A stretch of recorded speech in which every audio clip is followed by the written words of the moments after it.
Hello, welcome to a very random yet delightful episode of House of R. I'm Joanna Robinson. Joining me today, she's only 5 minutes late. It's Mallory Rubin.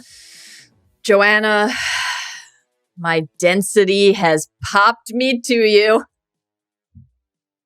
I needed to dial up the weird on that, like 200%. In order I unfortunately do not have any nearby chocolate milks that I can order to enthusiastically slam down on the counter before declaring that to you. And then just like wipe your mouth with your hands multiple times before you start. No, yeah. So it's a different energy from George overall.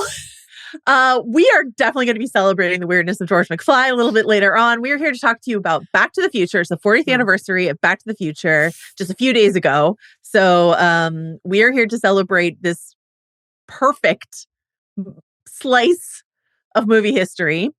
And also just shoehorn in our top 5 favorite sort of time travel moments from film and television in the last quarter century. Just a little cherry on the Sunday of our celebration of Back to the Future on this podcast. So we will be talking about Back to the Future. We've got some awards to hand out, some questions to ask, and then we will do our top 5 moments. It was ridiculously hard.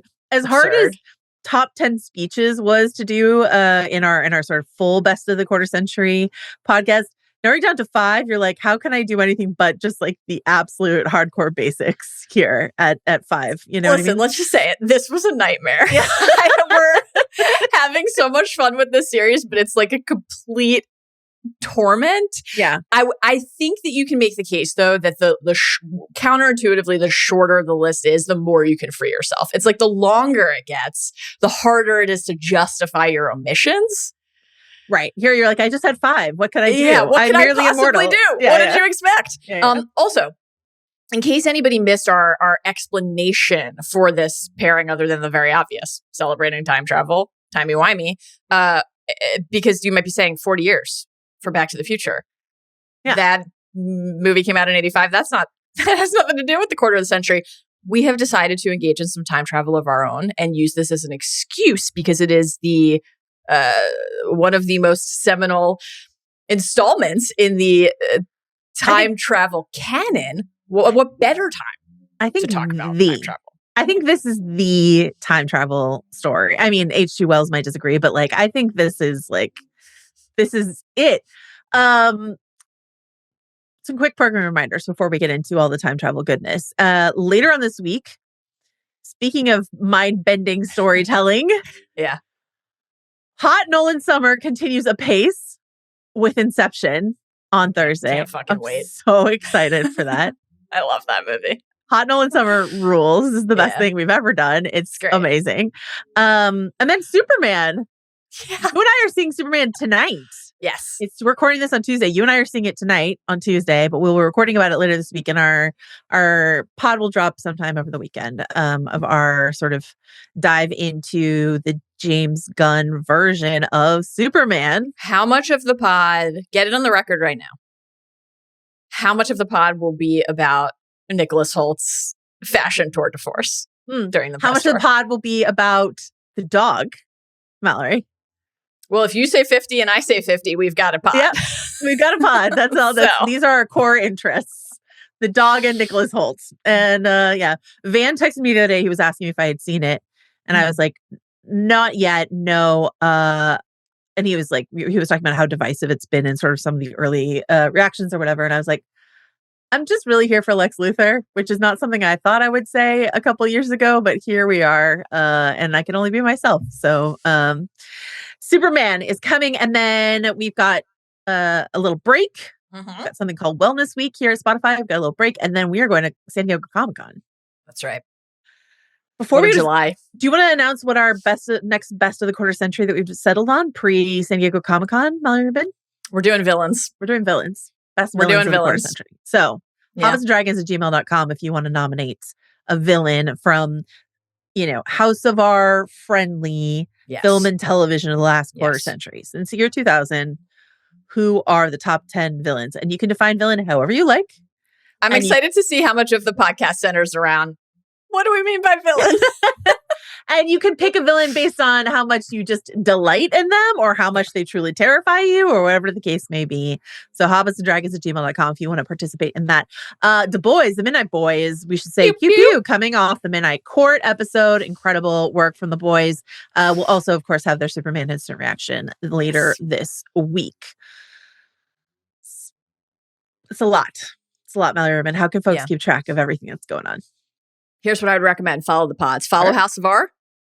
Follow the Ringerverse on Spotify or wherever you get your podcasts. You can watch full video episodes of House of R and the Midnight Boys Pew Pew on Spotify. Incredible stuff. You can also, of course, watch our video episodes on the Ringerverse YouTube channel. So subscribe to that as well.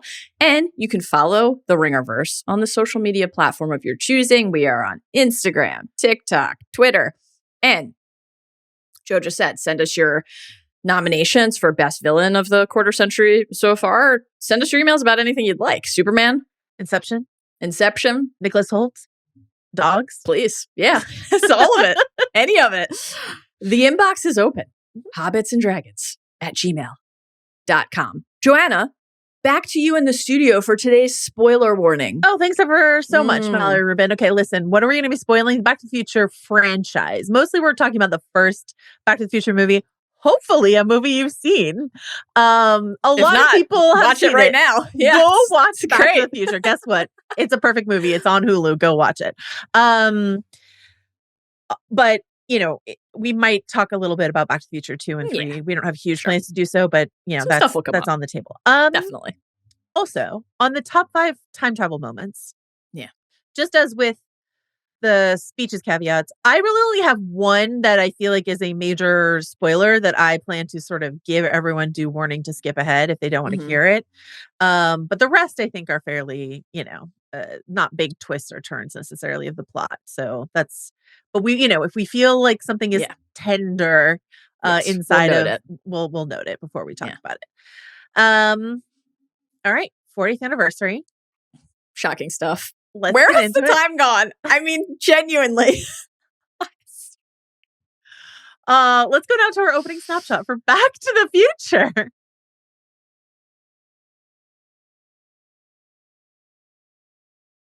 All right. This came out in 1985, directed by Robert Zemeckis. Have you heard of him?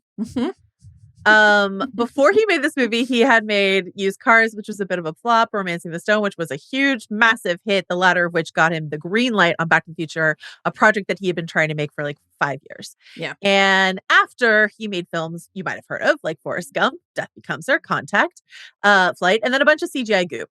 Robert Zemeckis, I consider put some respect on Castaway's name. Wilson Hive, rise. Yeah, I'm like a rare person who does not enjoy Castaway, but that's why I mention it whenever I can. Robert Zemeckis and Tim Burton are like the two great directors that I feel like we lost to like the CGI fascination. They just got overly invested in whether or not they could and forgot to ask whether or not they should. But we are here with his perfect film, Back to the Future, screenplay by Bob Zemeckis and Bob Gale. And Bob Gale has basically done Back to the Future and then talked about Back to the Future for the next 40 years. Wouldn't you? That's exactly what I would do. Exactly what I would do. Oh, man. Zemeckis, it's always fun to have an excuse on the Ringer Podcast Network to talk about him. Making Back to the Future is just an incredible thing. Genuinely historic. And also that is true of Forrest Gump. And like, you can't take that away. You can't.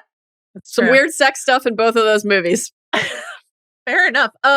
Is there weird sex stuff in Castaway, or just like in your imagination? What were Wilson? I mean, it's an intimate relationship, certainly. Yeah. A lot of time on that island.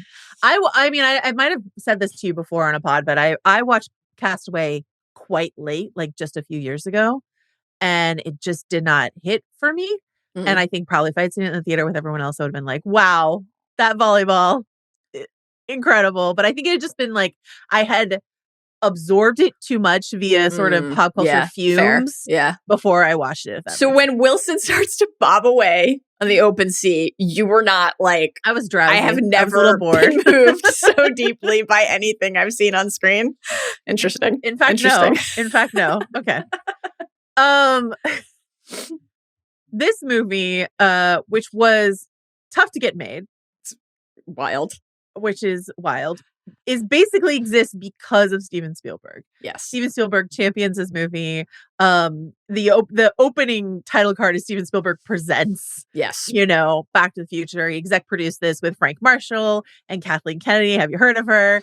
Of Amblin Entertainment fame. And I just want to take a moment to talk about Amblin Entertainment from 1981 to 1985 when this movie comes out. You have Poltergeist, E.T., Gremlins, The Goonies, and Back to the Future. One of the best runs in the history of, forget just movie making, anything. That's bonkers. That just shapes what the 1980s were, essentially. As is Back to the Future in many ways, because this is like a smash-hole hit. Iconic score by Alan Silvestri, someone whose work we're quite familiar with from the Avengers theme, among many other things. Yeah. Comes out July 3rd, 1985. Fun fact about that, we will come back to the Future when we get to Stranger Things Season 3. Yes. Which takes place over the weekend that Back to the Future comes out. And there's like a little, Back to the Future, the kids are hiding out in the theater.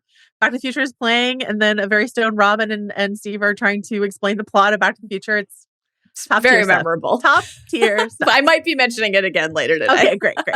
Top tier stuff. The budget for this movie was $19 million. Tiny.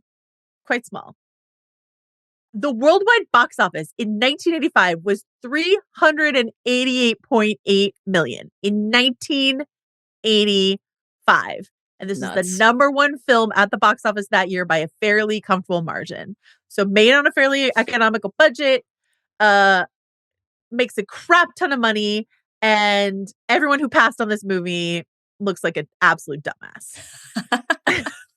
Just an absolute smash-hole phenomenon. The two films behind on the box office that year are both Sylvester Stallone sequels, but Back to the Future just blows it all away. And I just want to underline for people who weren't, I was not old enough to be aware of all the ramifications of this, but if you I was not alive.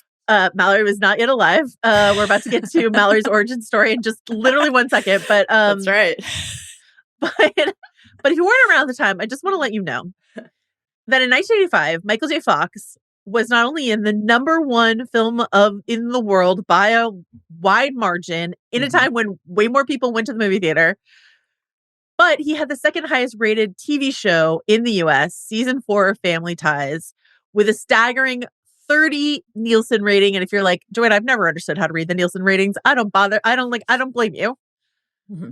Sunday Night Football, which is the number one Nielsen rated program that we have had for the last several years in our television landscape, can only fetch around a 5 on the Nielsen rating. So 30 is insane. It was a different time. Streaming has made everything different, but a lot of people were watching Family Ties and Michael J. Fox as Alex P. Keaton, and a lot of people watched Back to the Future and Marty McFly, and Michael J. Fox was like the biggest thing. How about the most important of all? The world. Teen Wolf. Teen Wolf. I mean, let me tell you something that is true. Please tell me. I think I've mentioned before that when I was a youngster, a young kiddo, parents split very young. Put a pin in that. We'll come back to that in a mere moment. That's actually not the story I'm about to tell, though I will shortly. Yeah.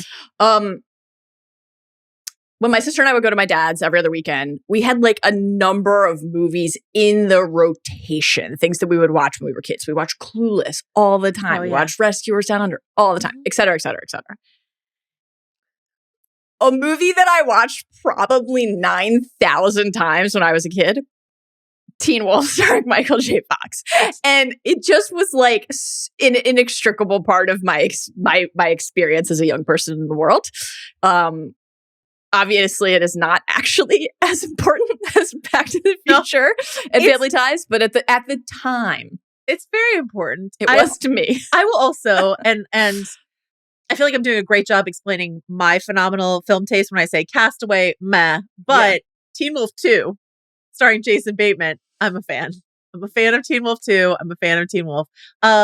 We watched Teen Wolf during the pandemic in this like little Zoom movie club that I had during the pandemic, and where we watched sort of questionable movies, and a bunch of my friends had not seen Teen Wolf. I was like, let's watch Teen Wolf, guys. You haven't seen it. Did not go over as well as one would necessarily hope, but that's a shame. I think you had to have seen it on like TBS when you were 10 to really, really understand what Teen Wolf is about. But one of my friends made this joke about, he's got this brunette best friend in that movie. That's a classic 80s. He has a really cute best friend, but cannot tell that she's cute because she's brunette and there's a hot blonde in his class, right? And so it just became this like runner in my friend group, and it still is, where it's just like when a incredibly hot woman shows up in a movie, but she's a brunette, like, oh, her brown hair. It's disgusting. I frankly can't stand it. Mallory Rubin, yeah. How is your origin story inextricably linked with Michael J. Fox? So you mentioned Family Ties. I did. As anybody who has seen Family Ties, or perhaps heard me tell this exact same story on other podcasts before, will know. There is, of course, a character on Family Ties named Mallory. And you mentioned a Bateman. So the Batemans have now... That's true. It's a double Bateman pod. It's a double Bateman pod. Who saw that coming? Justine Bateman's character. Justine Bateman, a really super normal person now. Yeah. Yep. Mallory Keaton. Yeah. In the Alex Keaton, Michael J. Fox verse that has led us to this little personal story. That is where my parents got the name Mallory. I never know with my parents, who split when I was incredibly young, what is true. Oh. And what is apocryphal. So this is my mom's telling, but she always likes to say that they had settled on the name Zach for my sister, who was then a girl, and they named Allison, and then for me. And that they like didn't have a name prepared for a girl. And then Family Ties was playing at the hospital, and they were like, how about Mallory? I feel like that's probably not how it happened. Was it Zach or was it Zachary? And they're like, what sounds like Zachary? Mallory. And that's close enough. And here we go. I think it was Zach. Okay. Just Zach. Yeah. But, I'll have to check in with Barry Rubin and Sherry Bell. We'll find out. Please and so that's the story, that they got Mallory from Family Ties. This is something that I have never quite understood, but do consider to be a part of my my history and my canon.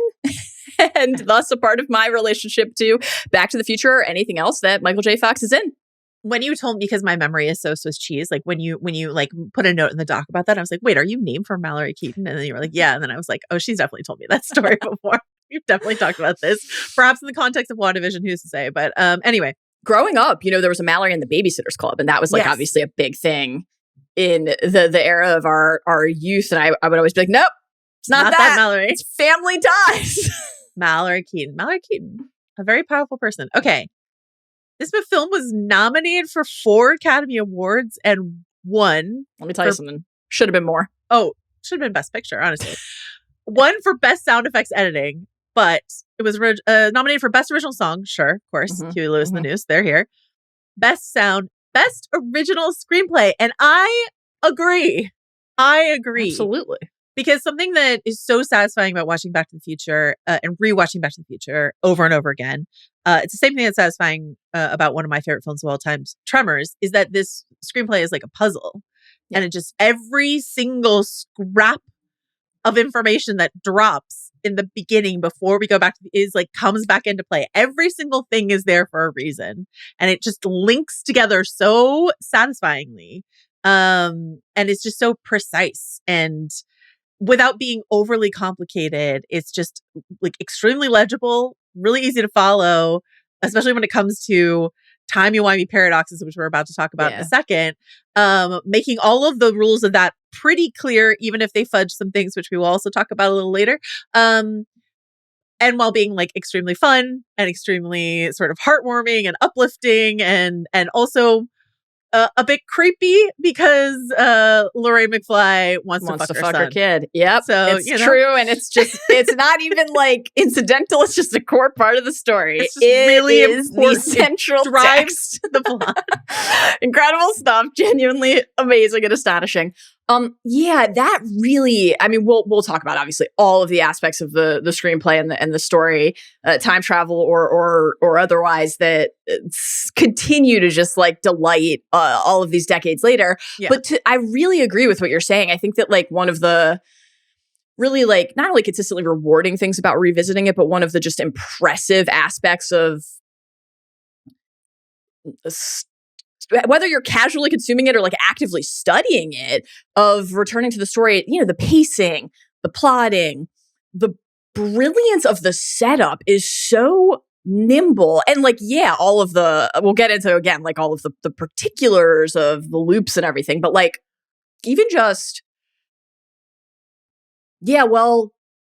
history's going to change when Marty and Strickland are beefing in the hallway. Right, it's like little things like that in other stories can feel maybe needlessly clunky as like a guidepost for where we're heading. And every version of that in Back to the Future is perfect. When Doc Brown like goes to grab his suitcase, but then, which I'm going to come back to later, but then when he's like, oh, fuck, like I only have one plutonium pellet.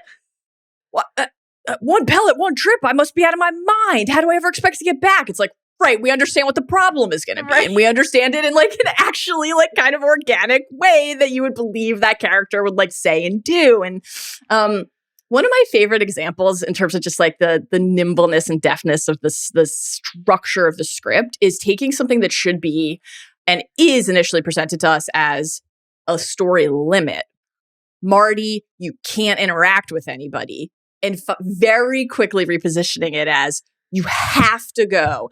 Not only might you see your parents, you have to go ensure that they get back, that they get together, that this happens because you fucked up the meet cute, and now you're going to erase yourself from existence. So like the list is so long of versions of things like that early in the movie that you can point to that you're like, this is just kind of the perfect alchemy to get us where we need to be in a way that feels propulsive and also clear and also fun. It's just kind of amazing. I think my favorite example of that in terms of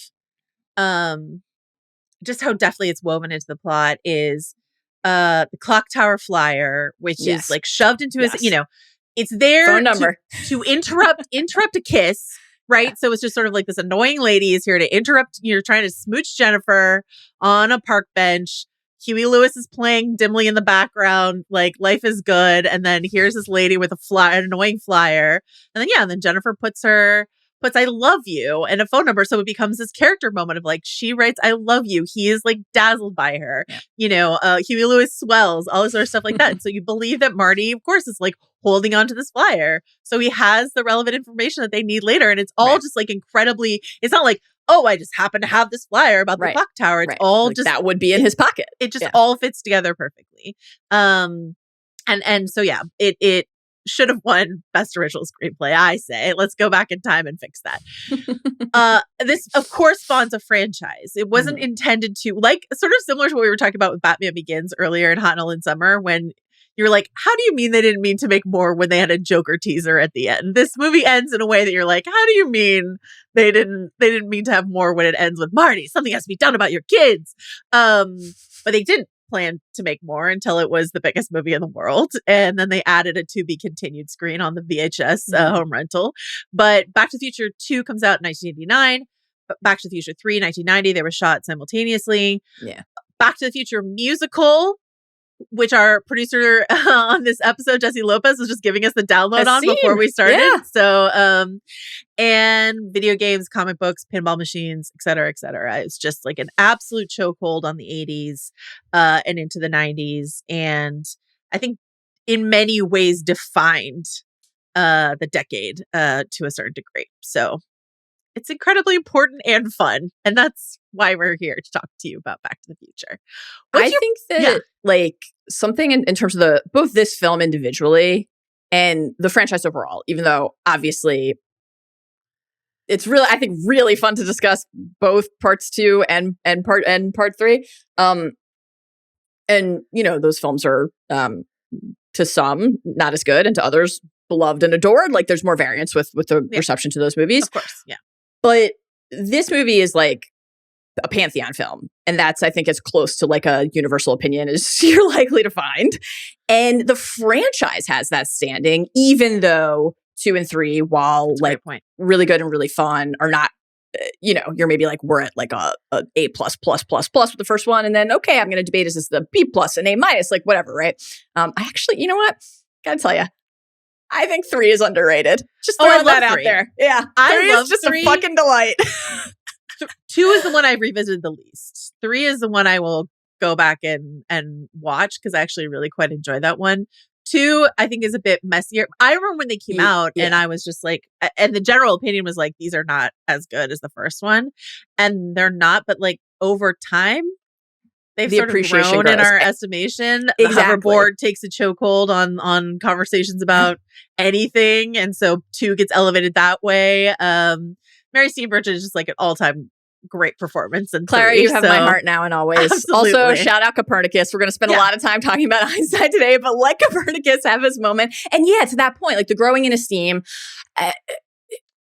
the franchise is like, it's, we are just, I think this will come up elsewhere today, certainly, but like we are just in an era of, and this is certainly not a new thing, but we are undeniably in an era of the franchise, right? And like, just something like Back to the Future that was this instant, unbelievable success.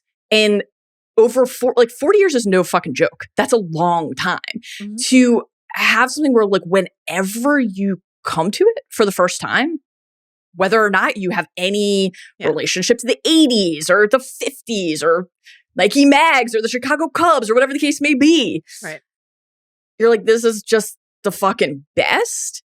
Is such a cool thing to get to share. Like parents can share it with their kids, people can share it with their friends, and it's just like beloved and you never tire of it. And it's the staying power is, I think, like astonishing. I was trying to get a sense of that, because, something we like to talk about when we want to make ourselves feel old is the fact that like if Marty McFly were to go back in time now, he would go back to 1995. So like how dated does this feel for younger kids? And I'm very curious how like young kids who have, for whom 1985 is even more distant than 1955 was when Back to the Future came out. How, what are the touchstones there? Can they get as into it as I would hope? I do feel like this should be a universally enjoyable film. But like if you had showed me an 80s kid, a 1950s film where they go back to the 1920s, I mean, I was a weird kid, so I probably would have enjoyed it, but like, would the Gen Pop have enjoyed it? I don't know. So I'm curious if you want to write into us, hobbitsanddragons@gmail.com, if you've shown your child Back to the Future, or if you haven't, you want to show it to them, have a great summer night, movie night, family movie night, and then let us know how that went. I'm very curious to know if the kids enjoy Back to the Future. They should. But, Yeah. One thing that I think is like kind of part of the secret sauce. I mean, there are many elements of the secret sauce, obviously, but like, if you think of something like E.T. or like even when we've talked about Stranger Things and they're so rooted in one moment in time, we talk about Back to the Future as an 80s movie. And obviously like we're going to talk more about the 85 elements, like the Pepsi free of it all, right? When we go through some of our categories today. Diet Pepsi free. I've got feels redundant, but that's what the can says. It says Diet Pepsi free on it. Because the free is caffeine, right? But then Marty's Mr. like no sugar. Yeah, also, no sugar. Give me a tab. Yeah, great point. Great point. I had to Google that, to be clear. Okay. I was like, what is Pepsi free? I forgot about caffeine free Diet Coke in the gold can. I am now remembering. Yeah, I felt much more current on new Coke, having more recently Googled that because of Stranger Things. But like, so Back to the Future is very much something we associate with the 80s, the mid 80s.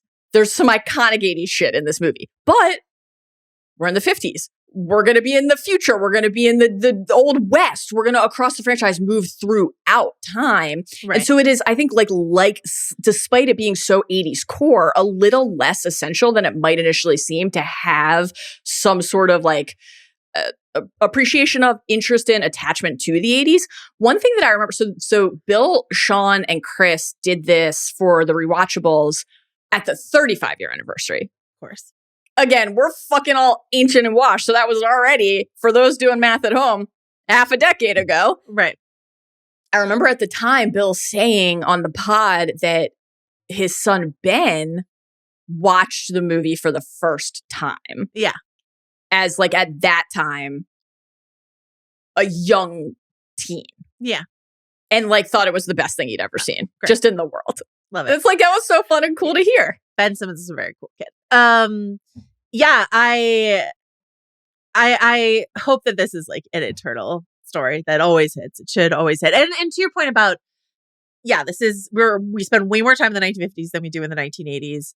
And it also isn't, sometimes when you watch 80s things and it's just jam packed with, the stereotypical, totally tubular, whatever it is, there isn't a lot of like really 80s centric language in this, other than I suppose Marty keep calling things heavy, but that is not even great. 80s slang I remember that much. So, and Doc Brown takes scientific exception to it, but I love it so much. But it's not, there are some. The 1980s became kind of popular to do fish out of water stories in the 1980s. Mm-hmm. Put a 1980s character into, I don't know, or put a character from Beastmaster and Beastmaster 2, he comes to the mall. Like, then the strange alien futuristicness of 1980s like mall culture. Once again, shout out season 3 Stranger Things. Clangs really well with this fish out of water story, and usually it clangs up against a very mall coded hip 80s kind of kid, and that's not who Marty McFly is. He's got a skateboard. He's a cool kid, and we're going to talk about the Marty McFly effect like in a second. But it's not as like cardboard cutout 1980s stereotype as some of the other stories you get in the era. Mallory Rubin, we know your relationship to Mallory Keaton, but what's your relationship? Like, when did you see Back to the Future? When do you first remember watching Back to the Future? What's your relationship with? Do you I don't remember a time before Back to the Future. Yeah, it's funny because like often, that's something we always talk about on Rewatchables. Obviously, if on House of R, we're doing a origin story with a property, it's like, when did this first come into your life? And I so often have these really specific, vivid memories. Like, this is the day I watched Bull Durham for the first time, right. And then I watched it 4 days in a row or whatever, right? Right. I have no idea when I saw Back to the Future for the first time. Like, genuinely no idea. I just kind of feel like it was there. It was just always there. And so I was born in 86. This came out in 85. So I would have seen it for the first time like years after it came out, when I was in like elementary school or something like that.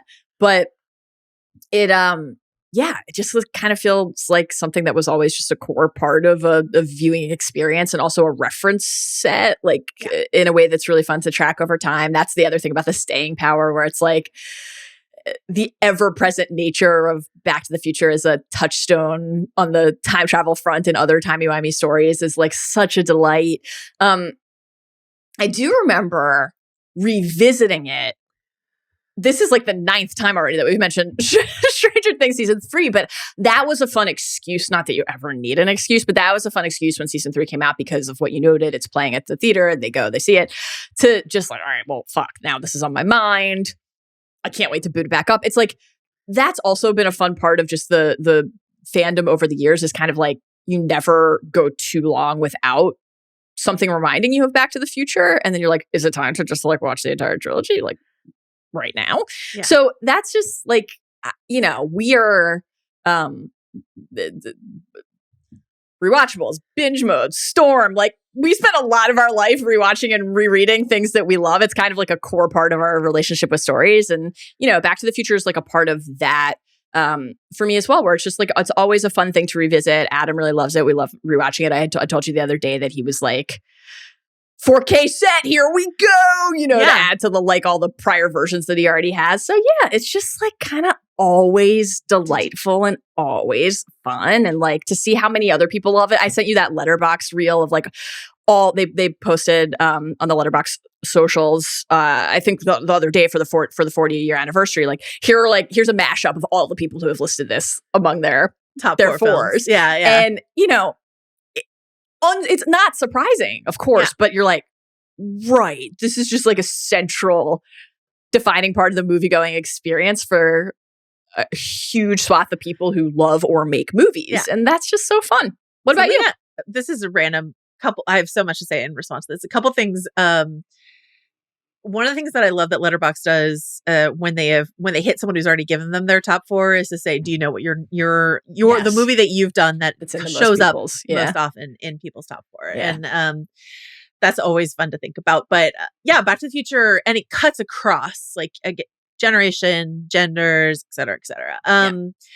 I think that a couple things I want to say. I also don't remember watching Back to the Future for the first time, I do very clearly remember watching 2 and 3 in the theater.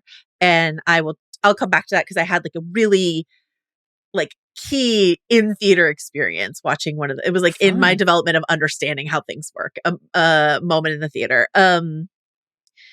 I remember when I saw a DeLorean for the first time in a while. I was in LA because my dad used to work down in LA sometimes, and we would go down and visit. We were in Westwood, and there was just a DeLorean in a parking garage. I was like, "What do you mean DeLoreans exist in the real world?" I thought it was a made up sci-fi car. Did it have a plutonium core, or did it have a Mr. Fusion? No, flux capacitor all the way, baby. Of course. Oh, gee. But I remember. It was in a parking garage and there were cars on either side of it. And I was like, obviously our doors open out. The wing doors of the DeLorean are so infamous. But I was like, is that just a pain? Is the DeLorean just a pain in the ass? And I think it is, which is, and then, I wanted to ask you, I know you guys got the 4K Back to the Future. I saw a photo of it as well as a new Inception. I think we had the Inception and the Back to the Future. Oh, okay. It was new. Yeah. Are there any special features on the 4K that you got excited about? I have to spend more time exploring them for the whole trilogy. But that is something that I'm enjoying in general with the like. I was going to say physical media era, but as you and I have discussed recently, that's been part of my entire life with Adam. Like we were. On the 25-year anniversary front, we were watching a few weekends ago. We were watching the Criterion for In the Mood for Love, and it's just like every additional. You almost feel like you like don't deserve to receive extra information about something so perfect, and then you're like, but it's here. Just you saying In the Mood for Love makes me want to start crying. I know. So, have you gotten to we're doing a Back to the Future podcast, but now I'm just excited. Love to talk to you about stuff. Have you gotten to, because they've been doing some like in-person showings for the anniversary. Like, have you gotten to go? No. Me neither. That is like a high priority for me in the back half of this year. I have got to make it happen. I know they were doing a screening. I think they're doing a screening this month in LA that I saw that I was like, should I just go down for that? The answer is yes. Cool. Yeah, if I just want to like hold my breath and then sob in the theater for 2 hours in the Mood for Love sounds good to me. Sounds perfect, honestly. Back to the Future. Yes. Wait, what was your like life altering movie going experience? Or will you tell us about that later? I want to save that for something else. Yeah. As I mentioned, rejected 40 times. This is just remarkable. 40 times for being essentially like too innocent, because what was all the rage at the time were 80s comedies like Porky's and Animal House. They were like, if it's a teen comedy, it needs to be sort of like a sexy, gross out teen comedy. And you, right. Mallory Rubin, are like, have you met Lorraine McFly? Yeah.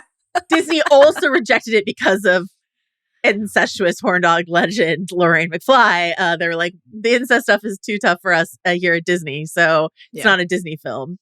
Disney's kicking itself for that. They would love to have Back to the Future ride at Disneyland. This is like my single favorite part, perhaps unsurprisingly. This is my single favorite part of the Back to the Future lore. I mean, with respect to Eric Stoltz, like Lorraine McFly. Yeah, this is my single. Poor Stoltzy. Brutal. But like the idea of a story where like we've got much more incest corner talk coming today. Don't worry, this isn't going to be it, folks.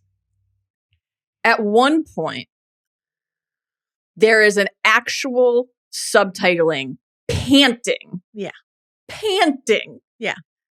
Because Lorraine McFly, Baines at the time, yes, is basically climaxing in public, lusting after her own son. She's just like, her bosoms are just constantly heaving. I think they just didn't know. They had no idea what Leah Thompson was capable of, I guess, when they were like, this is too chaste. They did not know what she could do under a sweater set. You know what I mean? And she's just like, I've got a lot to say. Yeah. This is, when you and I talk about sort of doing a nostalgia podcast like this, a question I always ask myself was like, if Sean and Chris and Bill did this on the Rewatchables, what are we adding to the conversation 5 years later? And I was like, I feel certain that we have so much more to say about incest than those three fine podcasters do. It is our bread and butter. We come from the Game of Thrones trenches. Exactly. Yeah. This is what we were built for, is to talk about Lorraine Baines McFly. Yeah. Yeah. When you've covered the Targaryens and some Lannisters for as long as we have, God damn it. You know, it's a big incest year for our podcasts. I mean, we're just a few months removed from White Lotus. A lot of incest talk there. We never go too long. It's true. Something we should reflect on, but it doesn't have to be Game of Thrones season for us to find a way to talk about incest. Or maybe the incest finds us. Something we've been saying for years, since we started the pod, and our listeners ask about sort of House of R merch. So something we'll say is like, put it on the merch or whatever.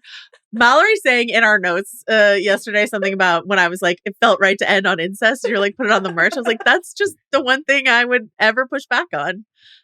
I'm fine with incest being a strong part of our brand. I don't need to advertise it necessarily, but I think it's a solid business idea. And we should consider it. It feels right to end with incest. House of R. All right, I want to talk about the Marty McFly archetype. You already talked about Eric Stoltz.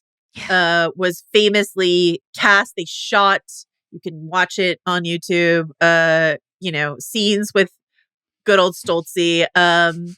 He took the role very seriously, took a dramatic method actor approach to it. The actress who plays Jennifer said that he used to call her house and say Marty was like looking for her. All this sort of stuff like that, asked to be called Marty on set. And the directors who wanted Michael J. Fox in the first place, but he was sort of tied up with family ties, were like, we've made a huge mistake. And like, I have to say, this is just such a good message about it is okay to admit you have made a mistake. Yeah, sure. And start, even if you have invested in something, start again. Because if they had let this fly with Stoltz, I love Eric Stoltz. Same. Same. I have seen some of these clips, especially like when it's like frame for frame, like the exact same blocking. It's very eerie when he and Crispiest Glover are like sitting at the counter and he's just sort of like slides into frame to stare at his dad next to him, and just watching that blocking side by side.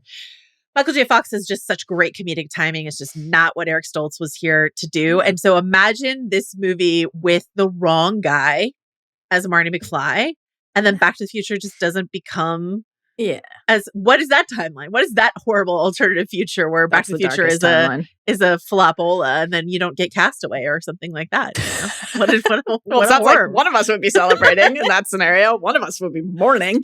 I also am a big Eric Stoltz fan. Caprica Hive. Rise. There you go. I found a way to mention Battlestar Galactica in some capacity on this podcast as well. Proud of you. But it's, I think I'm maybe the would you recast like exercise is never one of my great strong suits. I'm very inclined, I think, to be like, well, this is the way it was and the reason I loved it. How could I even consider an alternate possibility? But even by that standard, there are Michael J. Fox as Marty McFly is like really high on the list of the performer and the character, and cannot be separated in our minds. Like there is not actually a possible future where like, or past where that makes sense. It's just, he is the character.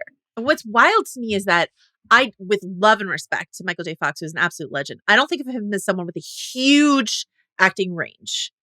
But I do think there is a huge difference between Alex B. Keaton and Marty McFly. And like who he shows up playing on The Good Wife years later or whatever it is. Like he's definitely done things that I wouldn't say those are the same characters, but there is something about his approach that is, I was reading this AV Club write-up from several years ago where they called Michael J. Fox small and squinty and breezily charismatic, which I was just like, perfect. Watching it, I had somehow, or maybe I knew it at the time and forgot it, but I had missed all the interviews where Tom Holland had talked about how much of an influence Marty McFly was on his Peter Parker. And within minutes of rewatching the movie this time and thinking about its legacy, I was like, oh, well, that's Tom Holland's Peter Parker right there. I'd always thought about Ferris Bueller because of the run through the backyard sequence in the first Holland Spider-Man movie. So it's not about Ferris Bueller as an influence, but he's so much more Marty McFly. And Tom Holland has talked about that directly, how it was the biggest inspiration for him. He's like, I want to be this generation's Marty McFly. The Tony Stark, Peter Parker relationship is supposed to be a sort of Doc Brown, Marty McFly relationship. Kevin Feige, we know, was like a huge fan of the 80s blockbuster and like skipped his prom to go watch Back to the Future. Yep. So of course, like that influence is there inside of that. But thinking about not only the far-reaching effects of Marty McFly into Rick and Morty or all these, other things that are happening now, but a definitional character for the 80s, this sort of like little stinker character that like you see echoed in Ferris Bueller, which comes out the next year, Bart Simpson, who has his origins in 87, Zach Morris, 89, Bill and Ted, of course, don't go on their excellent adventure in 89 without Back to the Future. So like that guy who, just becomes so key and core and not really an archetype. Zach Morris endures into the 90s, but not really an archetype that Zach Morris, excuse me, Joanna thrives Zach Morris endures into the present. When are we doing our Saved by the Bell rewatch? Let me know. God. I'll be ready. I would fucking love it. Can we go through the college years? I would do it all. Yes, I'm actually quite prepared to talk about Saved by the Bell the college years. But yeah, just thinking about Marty McFly as this like huge impact on, and there are like characters-ish like Marty McFly before that, but no one quite like Marty McFly as played by Michael J. Fox and what echoed after that into our pop culture landscape. He is eternal. All of that about Tom Holland and his Peter tracks perfectly. It's like two, total short kings. Yes. Marty McFly and Tom Holland's Peter Parker. It makes complete and total sense. Just say the name Marty McFly, already before you've done anything else. It's perfect. Like, what could be cooler than the name McFly? Something that I really, I think it's fun to talk about as you go through the movie, like whether Marty is always as like cool as it seems, right? Like when Jennifer is watching the Pinheads at the Battle of the Bands and she's like, quivering lip. She's just like, my boyfriend is so fucking hot. I can't wait to like go try to bone him on the bench in the town square before my dad picks me up.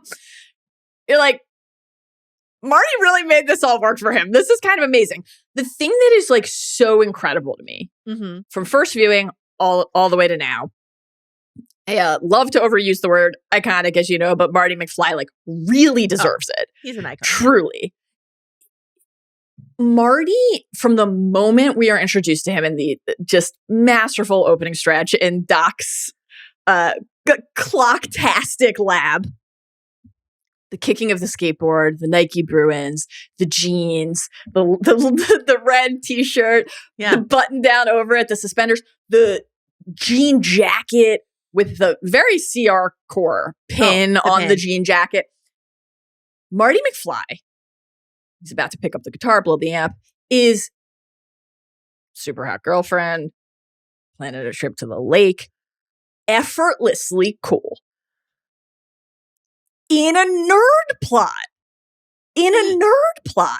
He's hanging out with a scientist. I have follow-up questions. Marty McFly is a super hot girlfriend, and I support him in that. He seems to have no friends, and his best friend is this weird old man scientist. So yeah, exactly. So he's like oozing aura. Yeah, but like then he's like hanging out with Doc Brown. He doesn't have like a normal friend group. It seems like to me, and that's okay. In terms of the classic rewatchable sort of like who might have played this or whatever, it is just interesting to think about the long list of who might have played Marty McFly, because people like Ben Stiller are on there. Ralph Macchio's on there. Robert Downey Jr. is on there. John Cusack is on there. Charlie Sheen is on there. Downey could have done it. Downey, it's different. It's definitely different. It's any of those people are different, but Downey's one of the few where I'm like, maybe he could have done it. Now I just said no one else could have done it. And I don't want anybody else to do it. None of them are just like a little guy. Michael J. Fox is just a little guy, you know?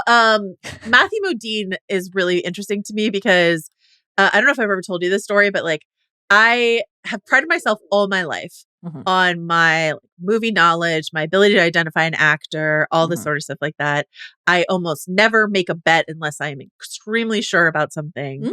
And when I worked in a movie theater in college, I ran my mouth with my boss when I was so sure that Matthew Modine played George McFly. And I don't know where I got that, but I do think that Matthew Modine and Crispiest Glover are cut from very similar cloths. So it would have been interesting to see Matthew Modine playing Crispiest Glover's son. Anyway, that's one of the most embarrassing things that's ever happened to me is I was so sure. And she was like, you're a teenager and an idiot. You know, she was an adult. And I was like, I know what I'm talking about. Anyway, I was deeply embarrassed. Did you actually put money on it? We bet something and I lost horribly. And I've learned a really strong lesson that day. Doc Brown would tell you, like, it's not about, we're not doing this to gamble. We're doing this to learn about the human experience. He says that in another movie. In this movie, of course, he's like, if I go to the future, I'm going to learn who won the next 25 World Series. So there's some inconsistencies there from our guy Emmett. It'll come back. Yeah. Well, he figured what the hell, Mallory? He figured what the hell. Figured what the hell. Okay.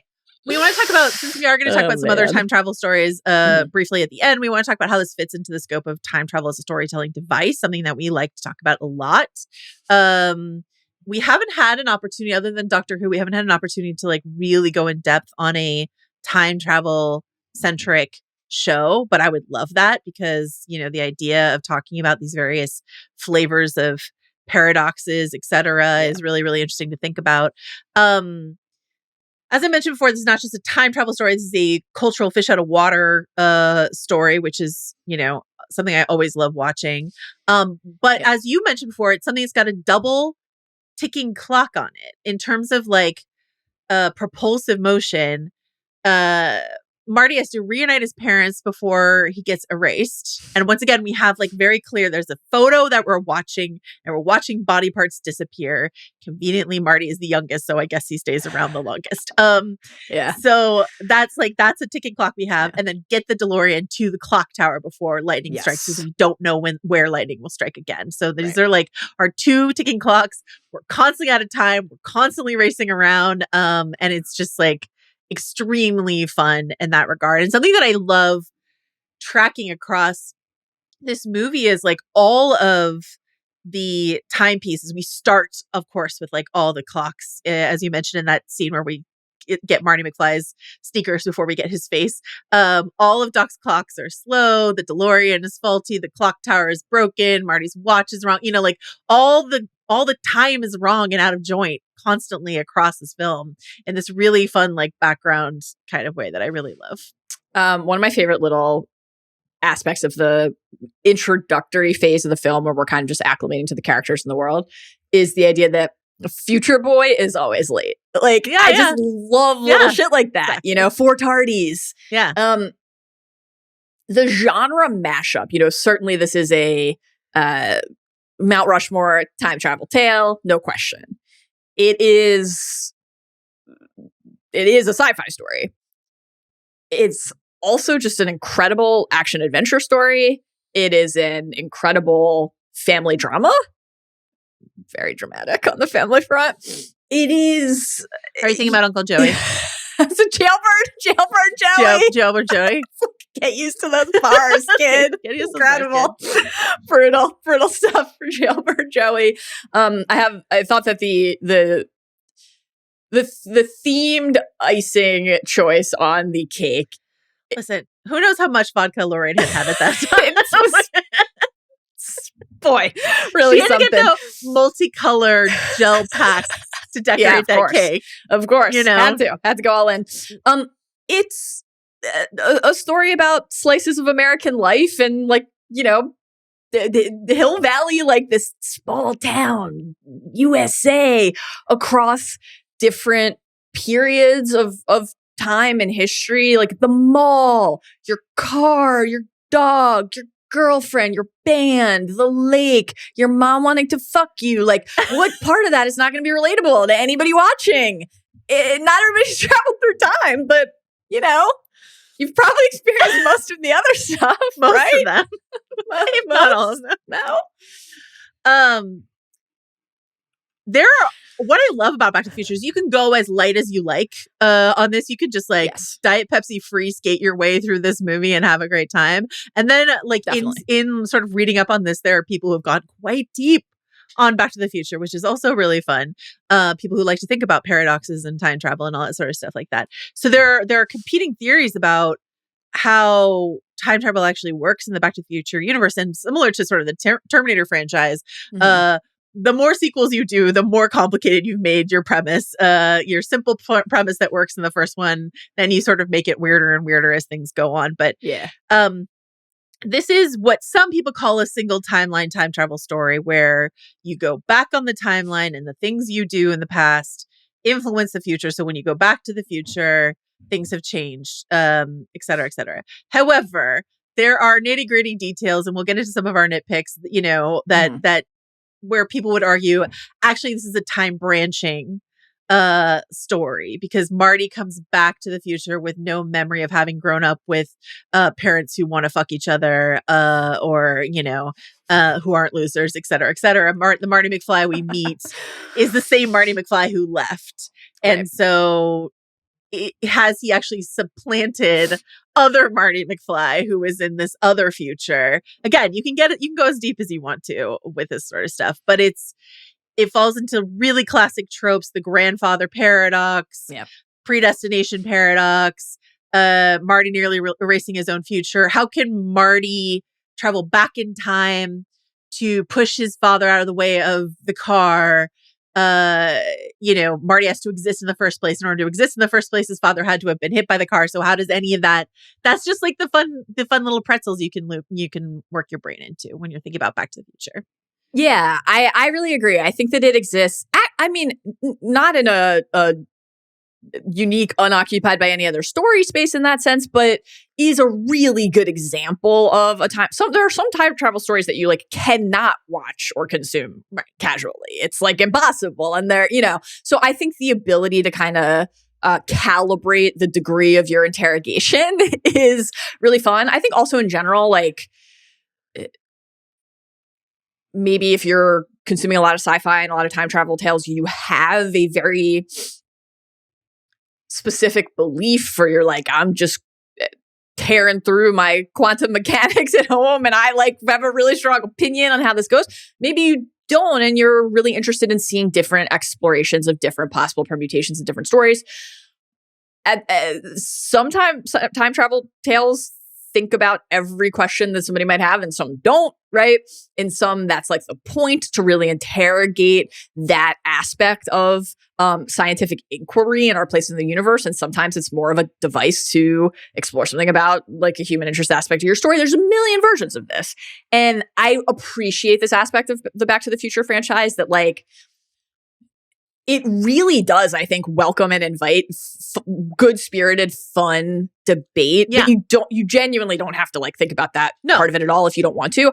I think to your point from earlier about part 2, I admire the ambition of 2 to get more complex on that front, but I think without question, it's not as you're boy, this is. I love what part 2 does.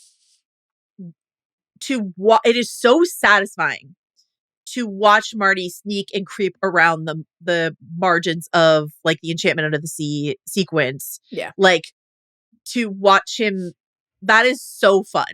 And it's fun anytime you do it. We may or may not talk about the MCU later, but obviously the MCU picked up that fun little idea. But then there's other complications that just get really, really messy. And you don't need to think about it. You don't have to. You could just freaking enjoy Back to the Future. Who cares? But then also, if you care about it, you can care about it a lot. And yeah, exactly. It's great. I think that the brilliance of the fading photo as a device, it really kind of can't be overstated what a masterstroke that was, because again, instantly iconic, eternally associated with this movie. It is such a smart way to make something deeply complex really simple, right? Dave doesn't have hair. Oh boy, Dave's just a couple leg stumps. Oh, right. Exactly. When we're jamming at the end, and Marty's got the photo tucked into the strings of the guitar, and you're like, every check that you have throughout the film, like you understand what you need to. If you're like coming to the film at any point in your life and you're like, I've really been, studying my H.G. Wells, or I have spent some time refreshing on my Bradbury. I'm deep in the butterfly effect, the Sound of Thunder Hive. Like maybe you're going to have a different relationship to that stuff. And that's interesting too. I think one of the things that's fun on the paradox, time loop, what happened when, did it always happen, or did realities. We really change it? Splintering realities front. There's like so much there that's interesting to talk about. And like, I think that there are like a lot of things in the movie that could fall into did this happen this way because they had always done it loop debate, even though the film canon makes it very clear that that's not the case. And like, there are so many things where it's just like, this actually is different, right? The photo vanishing weird. Like, Biff is different when Marty gets back. Like his parents and his siblings are different. In part 2, we see obviously a much more sprawling cause and effect of what happens to an entire community, etc. Something like, Doc wearing the bulletproof vest. There are so many examples that you could pick, but like something like that is, I think, a good example of like, you can really just debate that if you want. Like Marty didn't go over. The movie makes us The movie makes us understand he put it on because of the letter. Yeah. Marty went back and changed something, and then Doc read the letter later and put that vest on. We didn't see that is the film canon. But did we see blood oozing out of his chest? Like no. So you could debate that stuff. And then obviously there are other, like, I would say non-debatable, like clear loops established, like with Johnny Be Good or something like that, right? Where it's like Marty is playing that because he has listened to Chuck Berry. And then he, because of the phone call, incepts Johnny Be Good into Chuck Berry on the other end of the phone call. Paradox. It's the bootstrap paradox. But he did, I'll get into some of this in my like time travel nitpicks, but that's one that I'm just sort of like, I love that part, actually, to be clear, and I'll talk about the reason why. But like, this idea of like Marty McFly invented rock and roll, or Marty McFly invented skateboarding. It's like, no, those existed before Marty went back in time. I do the in a tidy sense. I do appreciate the time travel stories that are, always happen this way. I always travel back in time. I just didn't know it at the time, and that might come up in some of our like top fives. That's a very satisfying. Oh, it was me who did it because I have already been here. Like that's extremely satisfying. And that's not, Marty taking George's place in front of the car is a different story. A change. It's a different but like story. The DeLorean. So like Doc, it's all okay. He's got the idea for the flux capacitor before Marty. Yeah. But does he pick the DeLorean? No, but he always picked the DeLorean. But does he pick the DeLorean this time? That's the time travel. Fun. It is fun. It's really fun to think about. And I want to on the overthinking front, I just want to cite one other thing that I read that I thought was so interesting. There's this blog called the Hottie Culturalist. What a great title for a great blog. Name. Yeah.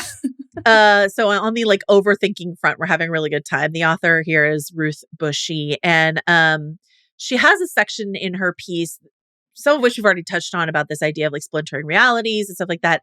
But she has this concept of the dreaming as it relates to Back to the Future.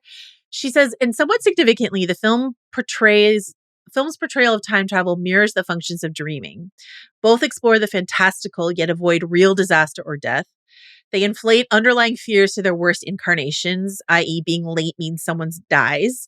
And wish fulfillment, such as having a dad who respects himself or having your band play the school dance. So this idea that like, we get these 3 instances inside of the movie of Marty waking up, and Marty himself is like, oh, it was all just a dream. And then again, the second time, oh, like what a wild dream, etc. And so this idea that there is, no, I don't think Back to the Future is a dream. Obviously, it's a real time travel. His parents are changed, and something has to be done about his kids. Like this really happened.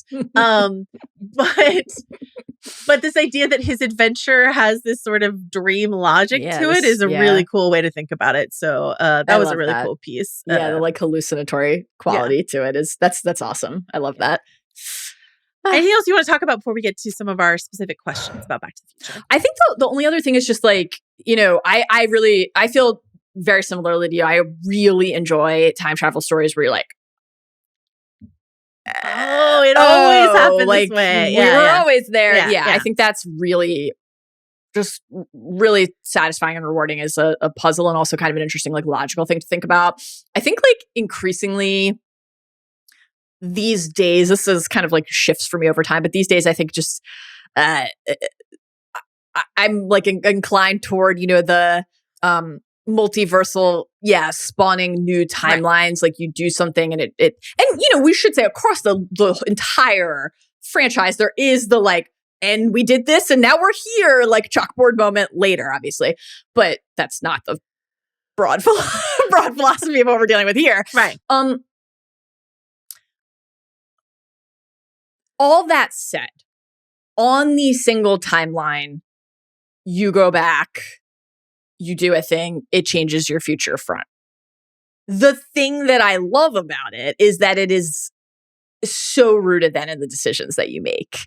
And I think, like, in other stories, something that's always really, like, intellectually and kind of philosophically stimulating is thinking about how free will is still so present and core in stories where things are fixed. I really love that. That's something you and I love talking about with each other, like, and thinking about in stories. So this is not the only version of a time travel tale where free will is present, certainly, but, like, it's really central in a way that is, like, it makes the characters, it's just their actions and their agency and the ramifications of the choices that they make are so paramount to the text in a way that obviously makes them just real drivers of what is happening. Right. Marty's like, what things that I do, like, are going to matter. When Doc, like, when Doc's obviously initially talking to Marty about Marty and Marty's life, but like when he's just like, I don't want to know. Like, don't tell me anything about my life. Like, if I know too much about my future, I could endanger my existence.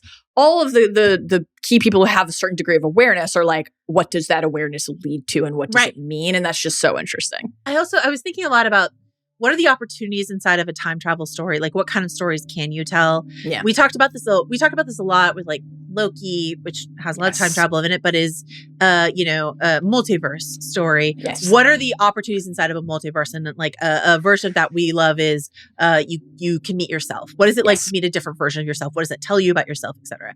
So what is it like for you, Marty McFly, a teenager in a sort of, like, parents just don't understand phase of your life to go back and meet your parents as teenagers, like, to see them that young, to understand why they are the way that they are to a certain degree. Yeah. And then Marty gets to basically, like, parent his parents into being better, happier, more successful, cooler people. And so that's, and then it becomes even twistier and more interesting when in future installments, the same actors are playing, like, their, various relatives with dubious Irish accents and whatever it might be. But I just think that that is such a fun opportunity. And we'll get into this when we get into our top 5 moments. But yeah, who can you meet in the past or in the future along your family timeline? And what can that tell you about? Like, my favorite Quantum Leap is not going to come up inside of our conversations because that was a show from the 1980s and 90s, but a show that I was obsessed with as a kid. And the best episode of that show has the character, he would like leap through time into different people's bodies, and at one point he leaps back into his own family. That's the only, there's like a 2-parter where he's like inside of his own family story. And so all of a sudden this thing where it was like this guy's leaping through time to change history or make people's lives better, he's in, what does it mean to make it so personal? It's your own family. What does that mean? I think about that all the time. We talk a lot about George and Lorraine, but listen, shout out Seamus. When Strickland's like, no McFly ever amounted to anything, I'm like, that sounds like bad news for our guy Seamus. Stop.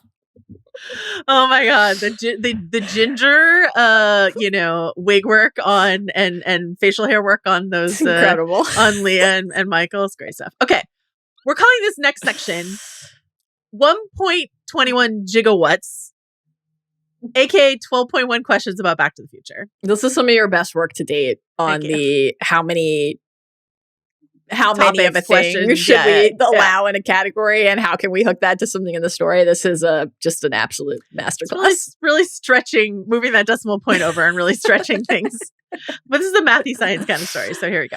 So we're just gonna run through some things that we love or some questions that we have about this movie. So we're gonna start with number one, most quotable line. Mallory, what's the most quotable line for this movie?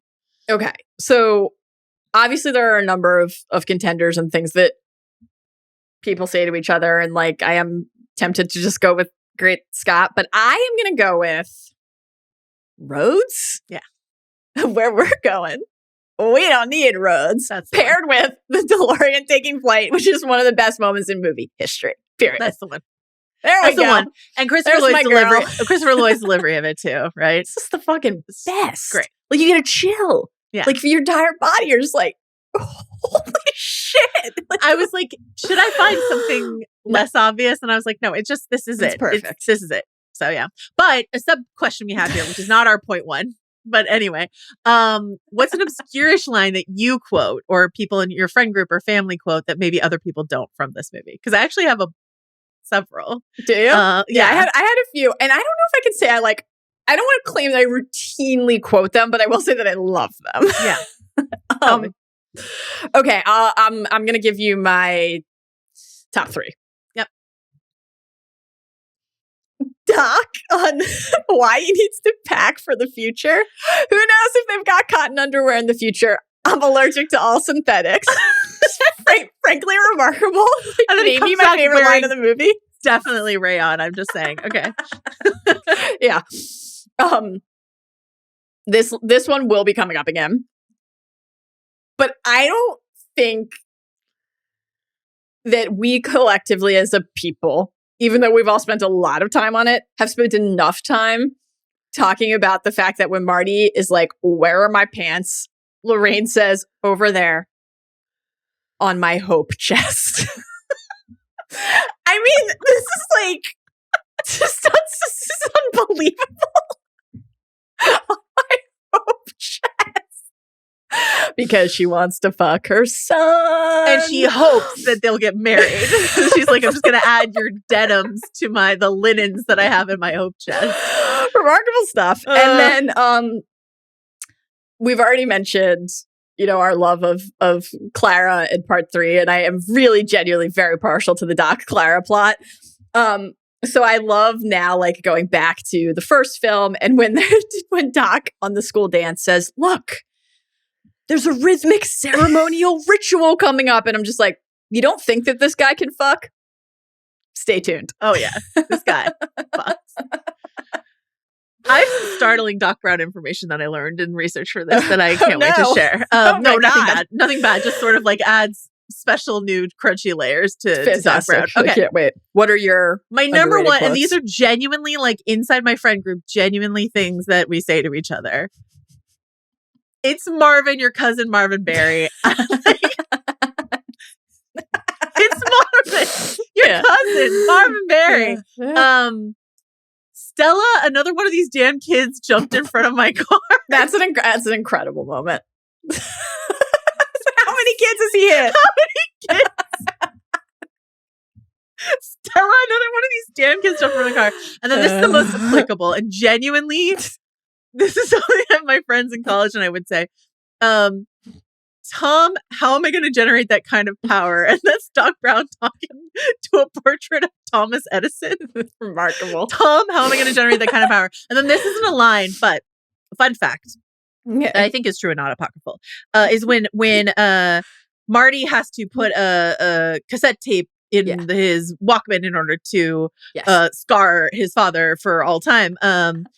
The cassette tape says Edward Van Halen on it because Van Halen, the band, couldn't contribute music, but Eddie Van Halen is like, I'll do it.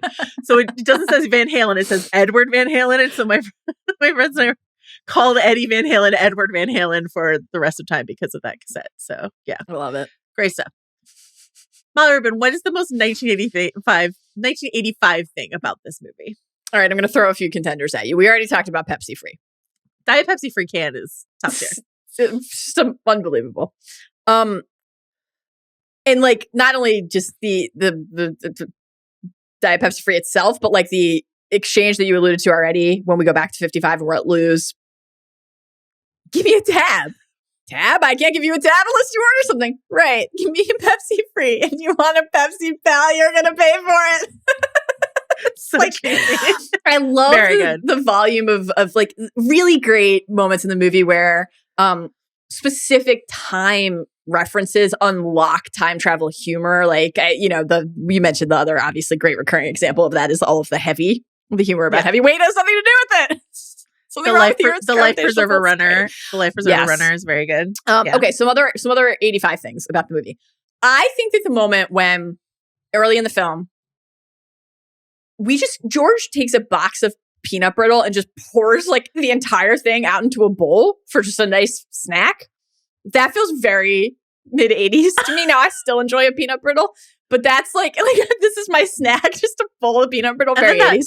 Maniac George McFly, who again we will come back to, is eating a bowl of cereal at a diner. I have so many questions about that. A milky bowl of cereal at the diner. Yeah, I have a lot of questions about that. I mean, it seems like a nice way to pass the time. I hope that was Crispiest Glover's idea. I need to sit here and just not some fries, not a burger. No. We're gonna get a milky bowl of cereal at the diner. Okay.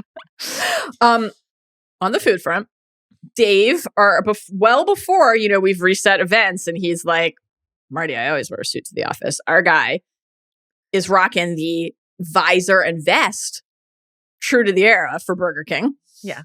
In general, obviously, the fashion in the 85 stretch of the film, we'll talk about this elsewhere in the categories today, but, couldn't be more 80s core, particularly the jackets. Jeans, they are pegged. And the jeans. Yeah, great stuff. Huey Lewis. Oh, yeah. Has to be. And Sports came out in 83. My mom, I've mentioned this before, was just like always playing Huey Lewis. Loved Huey Lewis. He lived in Marin County when I grew up, where I grew up.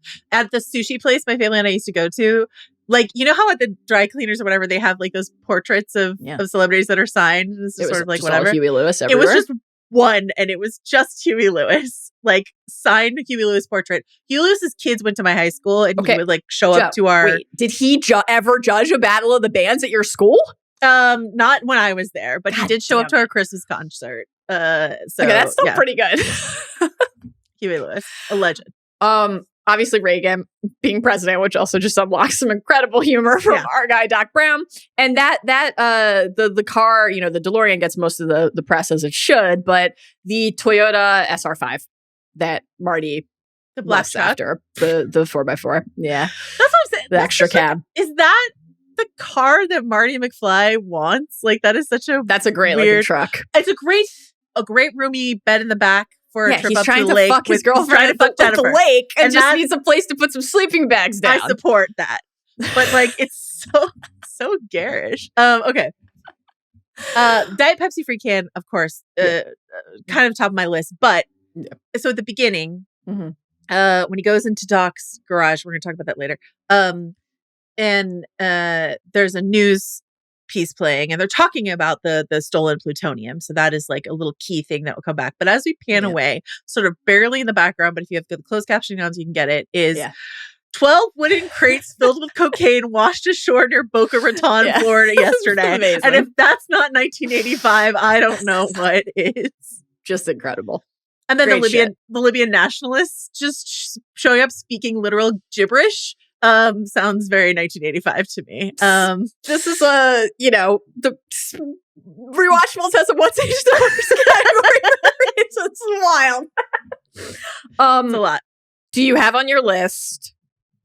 Again, I was born in 86, so I don't have as good of a real time feel for like what was it like to walk around a town center in the 80s as some of our listeners might.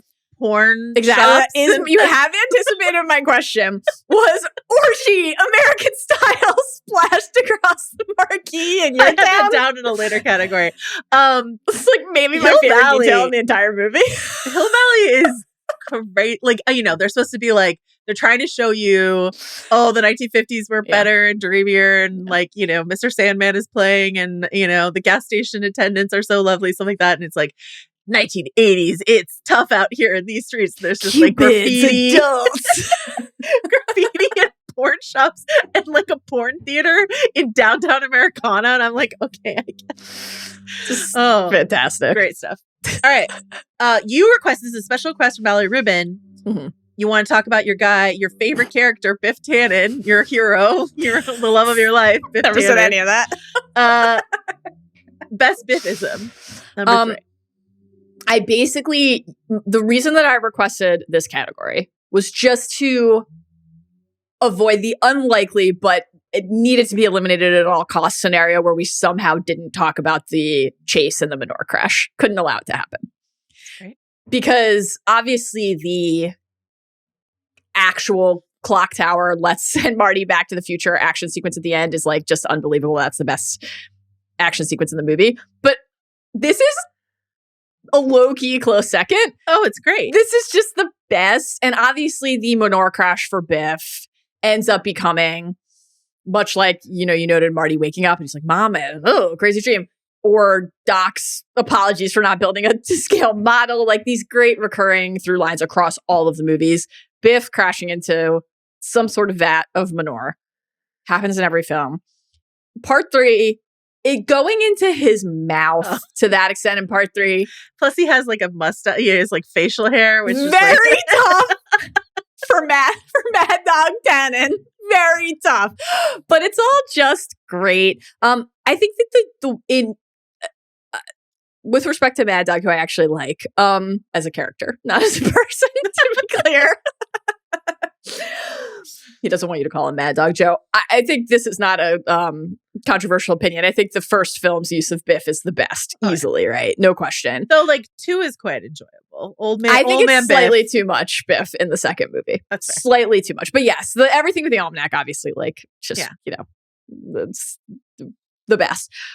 Young and old Biff and George in the first movie, and like, we have a lot of the George Marty parallels, but like the way we get the Biff George parallels with like making him do his homework when they're kids and making him do his work reports and like the write down handwriting. I need time to copy it, or like you're so gullible, and the distraction to the nose boop, like the way that plays across time. Great stuff on the Biff front. I love how it builds toward Marty saying, to Doc toward the end, that his dad never stood up to Biff in his life, and the way Doc's eyes go wide and he's like, never uh-oh. And the idea that like that is such a George standing up to Biff is such a big pivot point for him becoming this like cool, confident, successful person. On the best Biff-ism front, how can we not of course spend a moment on why don't you make like a tree and get out of here? Because ultimately, the payoff into of old Biff being That's like, what I'm talking about. I'm talking about old Biff interacting with young Biff is his sleeves, you idiot. Great. It's so good. But the chase, I just wanted to make sure we talked about the manure chase for a bit. Like Marty's signature move across time of the like grabbing onto a bumper to hitch a ride on his skateboard and outsmarting Biff, this dipshit, this macho bully dipshit, right down to the running across the top of the car, like leading to the crash. It's just that's like an incredible really stunt, by the way. The makeshift skateboard, the sucker punch, like the way that he just like punches Biff out. Like again, short king Marty McFly knocks Biff Tannen down with a "what's that over there?" and then punches him in the diner. Incredible stuff. I want to shout out. So Thomas Wilson, who plays Biff, similar to Bob Gale, has like played Biff and then talked about playing Biff for the next like whatever year. Has a great little like stand-up bit song that he wrote about playing Biff Tannen and people recognizing him as the guy from Back to the Future. Really cute. You can find that on YouTube, etc. I just want to shout out the physical comedy of round 2 with older Biff in Back to the Future. When we get Biff waxing the car. Yes. Just the bow and like, oh my God, your books, you got a package, your books are here. The bowing and the scraping and the just sort of like hand on hip, just sort of toadying of like second round older Biff is with some incredible wig work. I mean, the old age makeup of this film is not great, but it's really enjoyable. And a great tracksuit. A great tracksuit. Biff, piece of shit, monster, does horrendous things. Rocks a tracksuit. Original older Biff. This is my best Biff-ism. If it's not make like a tree and get out of here. It's I got your car towed all the way to your house and all you got for me is light beer as he has crashed George McFly's car. blames him The for blind it, spot. You didn't tell me. and then steals a beer for his fridge and chews him out because it's light beer. The audacity is impressive. The plaid pants in that scene, in the light beer scene, is that going to be your pick for best fashion? Oh, no. But it should be up there.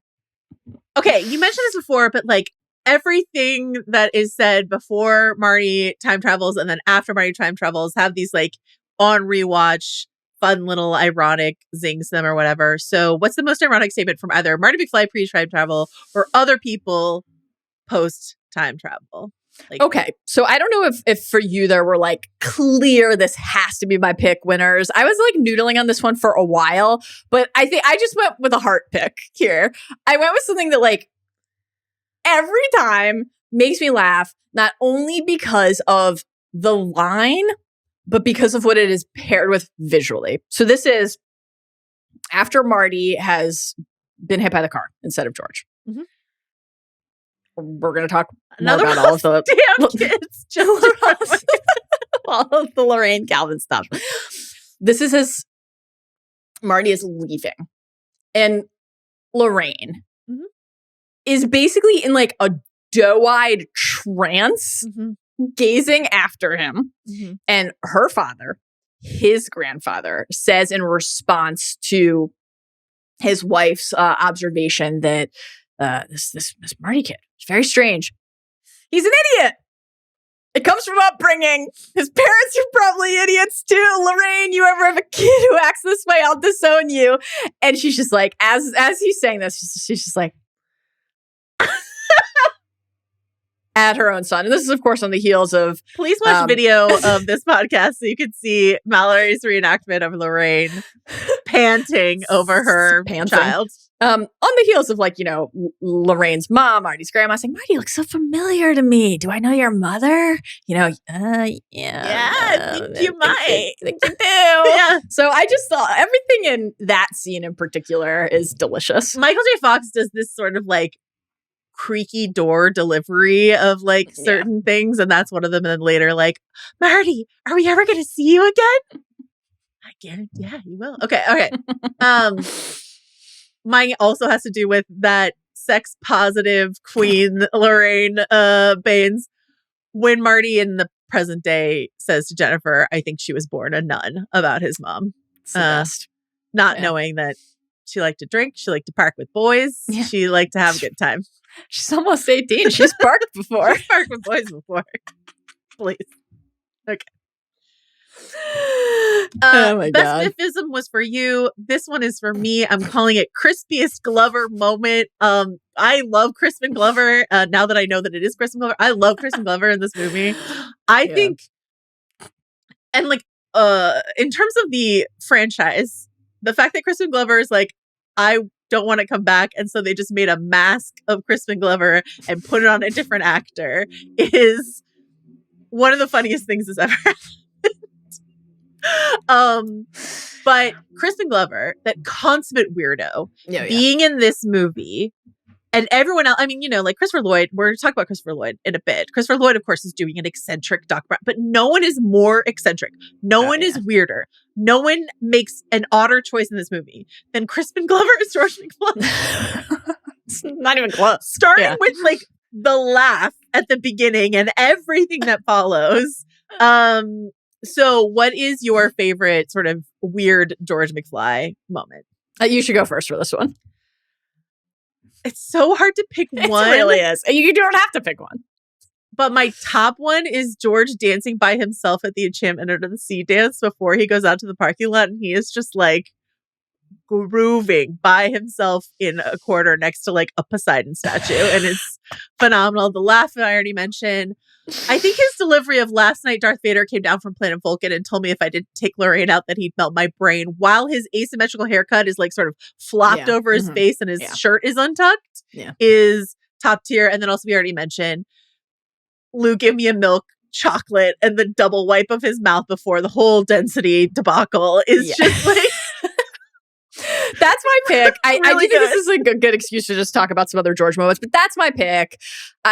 The way that he kind of like musters the courage convinced both by Marty, but then by the Vader. I put a pin in the Vader from Planet Vulcan stuff. We'll be coming back to that in our time travel quibbles.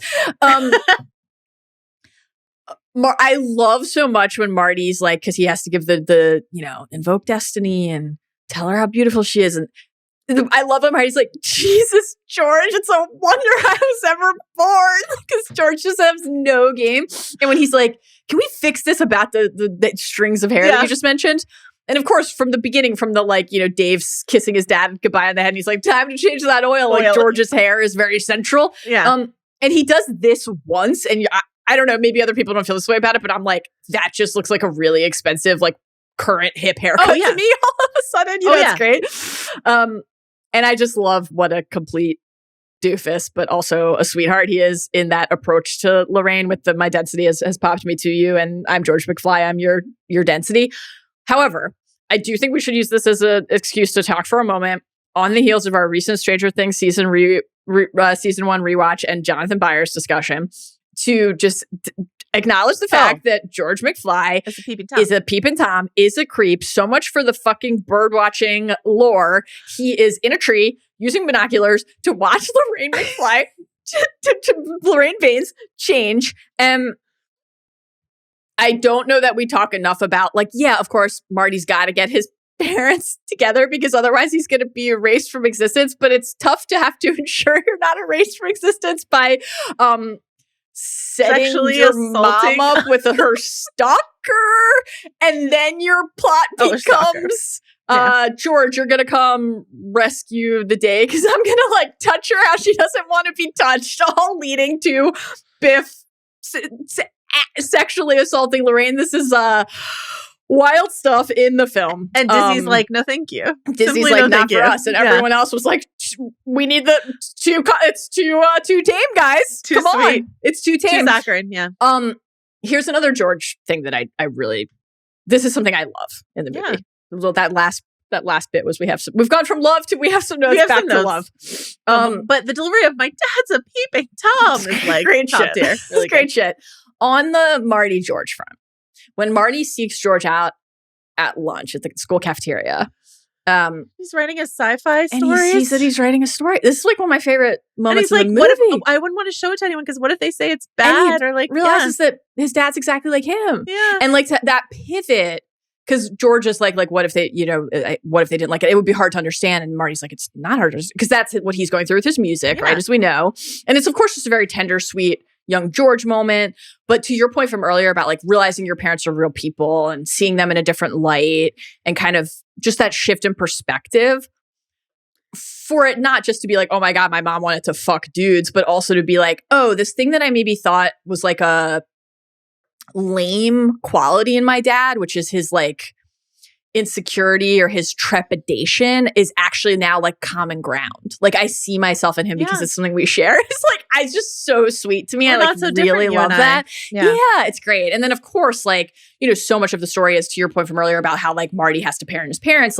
When he fathers George, and so much of how George finds this confidence and this belief in himself is instilled by his son. You can do anything. Right. And then he will share that lesson later as the actual parent. As I've always said, great. As I always say, do anything great. you put your mind to. Yeah, great. It's wonderful. I just think that there were ways to play George McFly as kind of a very stereotypical nerdy kind of guy, but Crispiest Glover just made him deeply unhinged and weird in a way that is just very singular. It's just very, singular is the perfect special. word. Very special. Okay. Most iconic costume, non-orange Puffy Vest Edition. You went 80s or 50s with this? 80s. Right. 80s. Yeah. I mean, I do think it's just Marty's. The answer is just Marty's main 85 fit that we already talked about. I mean, the Nikes and everything, the jeans are just the suspenders. Yeah, the suspenders, the jean jacket, the pin, all of it, the Walkman, the skateboard. It's just the purple Calvin Kleins, as we know. Thanks, Mom. Thanks, Lorraine. All of that is just the best. And you see it in your mind so clearly when you think about the movie. But if that, by extension of the Puffy Vest is not eligible, then I will offer up two other contenders I guess I could have picked Biff's tracksuit. I do really like that, but I don't, Biff is a monster, so I don't actually want to pick You want to him in too many over Biff categories. it. You never want to over Biff it. Yeah. I love the use of Marty's radiation suit. Like, I think that is just so great. The way that it, when he goes back, when they initially goes back to 55 and like crashes into the Peabody farm, and we've got the comic and like Tales from the Future, and the way that presence makes them think that he's an alien who then when he talks is like mutating into human form. And then of course he'll use that costume as part of his incepting of George to think that he's this alien life form because of George's love for science fiction storytelling. Yeah. And I think just the idea that something that is like scientific, medical, technical feels so futuristic when it is brought into the past that it must be alien is like that's very fun, fitting and meta for the movie overall. So that's probably my pick. But I will just say, Jennifer's 85 outfit. Yeah, the pale pink jacket, the blouse and vest combo, the light jeans, and the purple binder. I would wear that today. Actually, you would. I would happily wear that today. Yeah. It's a great fit. What is your pick? For some reason, and I don't know why, like if I think in my head of like what are the Back to the Future costumes? Number one, obviously Marty McFly, orange puffy vest, all the rest. Number two, Lorraine's Enchantment Under the Sea, like peachy dress is so iconic and so beautiful. Great pick. She just like looks incredible in it, and it's just like perfect. I love George's Enchantment of the Sea fit as well. And then of course like Doc's future costume that he comes back with at the end of the movie is the way it like billows behind him. Those are definitely synthetic fabrics, first of all. And secondly, the way it like billows behind him is just outstanding. But we don't know about the underwear, to be fair. Sure. Could be all natural underneath. Yeah, the underwear is key. And also I just want to shout out that Marty McFly's 50s look, the like parade of jaunty button-ups and like all that sort of stuff, just fantastic stuff. Okay. Really great. This is another Mallory Rubin category. This is Call PETA, not the Hunger Games character or the bread, but the organization. Call PETA. Team PETA, not Team Gale. Yeah, carry on. Go ahead.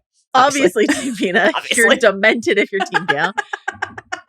This is most concerning Einstein moment. Mallory wants to talk about the pup. So tell me about science dog Einstein and your thoughts and feelings about using him in the first DeLorean trial or anything else. Let me say this. Not the first to say it, it won't be the last. Because how could you not say it after you have seen this film? Doc Brown, a character I love, should not be allowed to have a pet. Okay? First of all, just let's start at the most basic level before we even get to using Einstein as his science experiment test subject. What has Einstein been eating for a week? Oh. It's like established in the lab, Pam, that Doc Brown is like, I've invented this automatic feeder. It's pouring the cans into the foul slop bowl, like mountain slush. Disgusting. Is Doc Brown taking it upon himself to actually keep Einstein fed out in the field? I will say but right behind it, you can see there's a box of milk bones. So like there are other things that he Are they with him? There are other things that he feeds Einstein besides the most, that's mine, is the most disgusting can of dog food I've ever seen in my entire life. Cal can dog food. It looks like someone has like shit out some chili. I'm not a dog food expert, but that can't be right. That can't be right. It is a very like particular hue. It's like very runny. It's just awful. Oh my God. Okay. Doc Brown using Einstein for the first test. I have to assume that everybody at home says the same thing out loud that Marty says, which is, Jesus Christ, Doc, you disintegrated Einstein. And then when that is proven, thankfully, to not be the case, and sweet Einie returns, and the DeLorean is coated in ice, and his watch is now 1 minute behind, just as Doc hoped. Doc Brown says this. He's fine. He's completely unaware that anything happened. It was instantaneous for him. Here's what Einstein is doing while Doc Brown says this. Running full stride, clearly terrified and disturbed, running out of the driver's seat of the DeLorean into the trailer. Was it instantaneous? Who gives a fuck? He was put into that car alone, and then it was remote control activated to 88 miles per hour. And he was sent across time and then emerged in an ice chest. Also, he is later shown, still pure heart and pure bond, barking a warning as the Libyan terrorists arrive. In their VW van. Yes. He is shown in his own little doggy irradiation suit. Yeah. Doc Brown is exposing Einstein to peril after peril. And on the one hand, is it meaningful and heartening and beautiful to say, man's best friend, you're with me in all aspects of my life and my work? Sure. But I would like Doc Brown to reflect for a moment on whether Einstein is in fact fine and in fact completely unaware that anything has happened. Thank you for your time. Thank you so much for coming to Mallory's TED Talk about how pets can't consent.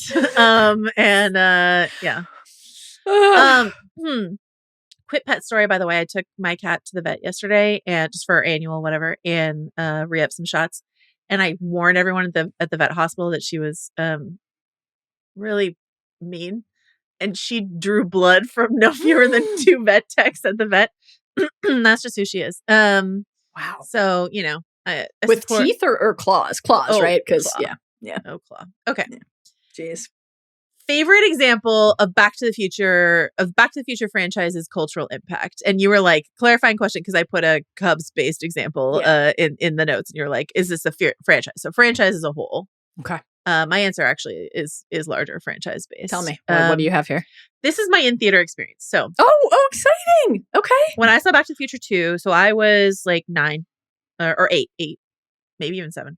When I saw in the theater, just went through time with you. Look at that. I know. I'm trying to do math. I was either 7 or 8, and the Back to the Future 2 ends with a to be concluded. And then a trailer for Back to the Future 3. Yeah. That's how it ended in the theater, which is just not something that was done. So this was like new horizons for franchising. Like, this is not quite the post-credits teaser, but it is like kind of the cousin of the post-credits teaser of like Proto Stinger. Yeah, next year. Sure. You can watch this Old West adventure that we have planned for you. Biff Tannen will be there, et cetera, et cetera. But my theater reacted in this huge, I just remember the theater just sort of like exploded in this huge way. And they were like laughing, not just at the but just sort of like laughing at like what it was. And I remember walking out, it was probably with my parents, or someone else's parents. But like, I was like, why did everyone react? I was like so confused. And they were sort of explaining to me like to be continued, how those work, why it said to be concluded. That was different. Like I just felt like I really learned something about, and I've thought about it forever, that Back to the Future 2 taught me, something about franchising, something about me not understanding, getting like a media education from whatever adult I was with. So I just think about that all the time when I think about Back to the Future 2 into Back to the Future 3. So I love that. It's a wild way to end a movie. Like to be concluded is fine, but to be concluded and now here's a trailer for the sequel that we've already shot is astounding. So this is really funny because I don't have any sort of personal like memory or experience like that, but this is also my pick for this because really? Yeah, like I just think, I don't know, again, I don't want to I obviously don't want to imply something that is not true about the history of franchise storytelling. Like whether it's the long, long, long history of many other film franchises that you could point to, The Godfather, Superman, Batman, James Bond, Star Wars, Indiana Jones, Halloween, et cetera, et cetera, et cetera, et cetera, already by then. Or, I mean, Charles Dickens' Hive Rise, serialized storytelling. Yeah, this is like, I'm not saying that Back to the Future invented something it didn't invent. But that what you're identifying there, like, first of all, what you said earlier in the pod about how they were like, there was not this intention to go into the future and have this guarantee. Like as we talked about in the Batman Begins pod, I'm kind of like, how can that be true? Just because it feels like it's not true when you watch the movie. So I'm always fascinated by that. But like the part 2, part 3, filming close together, filming at the same time, coming out a year apart, that ending that you just walked through with the card and then the trailer. But even though that's not the corollary of what happens at the end of part 1, when the DeLorean rises into the sky and it's like, your kids, and we talked about the quote, like we're going, we don't need roads. Like there was a sense of a ongoing journey and a sense of the role of a sequel. Well, and something I should say is like anytime you or I saw it, because we didn't see it in theaters, it had the to be continued card at the end of it because they put that on the home release. So like for us, it was always a to be continued story, which is I think like we're in such a interesting moment now of like IP creep and franchise glut. And I say that as someone who spends a lot of my time loving that stuff and professionally covering it. But like, not everybody knows when to continue and when to stop. That's just true. And Back to the Future is like simultaneously this template for how to do it and a standard that not everybody can hit. And I think like that's just kind of fascinating, like benchmark that a lot of other franchise pop culture is like measured against. So yeah, that was, I think that's hard not to think about it now, especially when revisiting it. So you did not pick though for your impact on culture, Elon, going with the rising doors for Tesla. Interesting. No, nor the hoverboards, and you didn't pick the Nike mags. Or the baseball thing. Let's talk about the baseball thing for a minute. So Nike mags, do you know what it costs to get a pair of those? No. I mean, it's like legitimately like $50,000. Okay. An investment property for you. One of the true like grails. People will throw out the word grail, but one of the true grails in sneaker culture. Very, very coveted and rare. On the baseball front. So I always get a kick out of this. I think actually like, okay, so obviously like it was a year off, right? Wait, so can you remind people? The Cubs in part 2, it's like the Cubs, obviously the sports almanac and just in general, like the role of knowing the outcome of key sporting events is like actually the driving engine of the plot. Yeah. Great stuff. But there's a moment when Marty goes into the future initially where he looks up and he sees that the Cubs have beaten Miami in the World Series. First of all, as anybody who's watching baseball in the real world knows, the Chicago Cubs and the Miami Marlins in our continuity are both National League teams. So they could not, in fact, meet in the World Series. Absolutely. Even I know that. And I do. In 2015. Yeah. It is, unless you're living through it in real time, like it is not something that I think I'll be able to properly describe to people in the future. Like the level of holy shit fever pitch.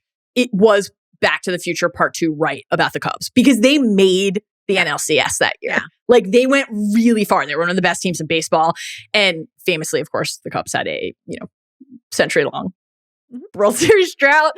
So this was like an incredible thing that it was happening. And it's like, is it happening because of Back to the Future? And then it didn't. They lost to the Mets. However, they won the next year. They did, in fact, win the World Series. They ended their drought in 2016. They won the World Series, like an incredible World Series against Cleveland. And so that was amazing. And it was also happening in a similar timeline to, so it's just a weird and fun moment in baseball history because the Astros, the Houston Astros won then the year after the Cubs. They won in 2017. And that had been predicted on a Sports Illustrated cover previously, a Ben Reiter story. What? Your 2017 World Series champions. And it was written in 2014 with a picture of George Springer on it. So it was like this era of just like predicting sports, predicting or nearly predicting World Series outcomes, which was just a really fun, like little slice of baseball history there. Will anyone have the courage to predict an Orioles World Series in a form such as this? And will it be proven right one day? I guess it depends on whether anyone ever lets us make a movie. That's something to think about. That's something to think about. I remember you saying many times something about it being the Orioles year, when in fact it was not. the Orioles year. Correct. But if you say that every year, year, 1 year you will be right, and then you could be not like, necessarily. I hope so. It's not necessarily in your lifetime, but I really hope so. I believe in it. On the hover tech was a good one for sure. On the recent references front, we mentioned the Stranger Things earlier. I do just want to shout out Robin specifically, because Robin and Steve, spoiler, they've been drugged. They're stoned. And like her eyes are red. Yes, as can be. And they're about to spend a very gross stretch on the floor of a public bathroom. Robin, high out of her fucking mind, saying, "I'm pretty sure that mom was trying to bang her son," is just one of the best things that has happened in recent TV history. And on that front, I really loved, we talked about this at the time, but I loved OB and Loki when he apologizes for the model. Yeah. As a Doc Brown reference. That was like really, really great. I just thought that was such a sweet one. I loved that. And, we have a category named after it coming shortly, but how can we not? How can we not talk about the Endgame moment? So Back to the Future was a bunch of bullshit, which is just like got such a laugh at the time and was a great way to like reference something and like acknowledge its we're standing, not going to do it that way, and then be like, we're going to do something different. And also, great. Endgame, historically great and very responsible with its time travel rules. Got some questions. No still. debate after. Got some Endgame. questions still. Totally fine. One of the longest running, most contentious pop culture debates of all time. What Endgame decided to do with time travel. Okay. I will be coming back to that. I also will come back to that. Okay. Favorite needle drop. Remember, Huey Lewis will be judging your answer here. Yeah. I think it's Johnny Be Good. It's hard for it not to be or Johnny Earth Be Good. Angel. Especially when the entire Hill Valley Enchantment Under the Sea teenage population turns into like the town from Footloose. Like you would think they would never been allowed to dance in their lives the way they're jitterbugging their way through Johnny Be Good. And it's just sort of like crinolines are flying, legs are flailing, like everybody's getting laid at Enchantment Under the Sea because of Johnny Be Good. I'm not picking Johnny Be Good only because to this day it bothers me the way that they dubbed Michael J. Fox on that song. It's just like so bad. Obvious, but it is a really joyous moment. What are you going with? Are you going with Power of Love or Earth Angel? Earth Angel is so good, especially as you mentioned when the movie becomes like a horror movie briefly. When like Marty's hand, like the music gets all fucked up because Marty's hand is disappearing, and then that evil ginger in the audience is, and everything is just sort of like echoing. Yep. And Lorraine's like, George. It's like it's all very good. But no, it's Power of Love because this is wild. Power of Love plays under the movie for like 6 minutes. It's minute 6 to minute 12 of this movie. Yeah. Power of Love just comes in and out underneath the and it just like comes back up and then goes back out. And it like it's very unusual. Like obviously the song itself is not that long. So they just sort of looped the chords of Power of Love and made it kind of, the Alan Silvestri score is so iconic. Yeah. Johnny Be Good, Earth Angel, so iconic.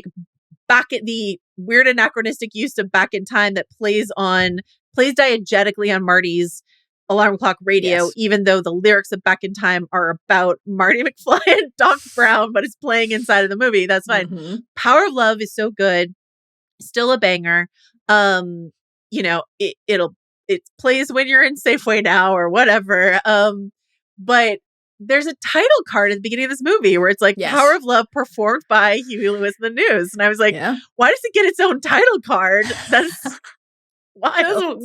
I couldn't find a good answer to that. Also, the Power of Love music video has Christopher Lloyd and the DeLorean showing up to the club. So like, yes, this is it. Can you Power imagine? of Love. Huey Lewis, Power of Love, of course. Great. Okay. Pick. Speaking of Doc Brown. Yeah. We had Crispiest Glover moment. This is Chrispiest Lloyd moment with an H. This is really a written joke. It's not really for audio, but anyway, we're here. Our favorite Christopher Lloyd moment.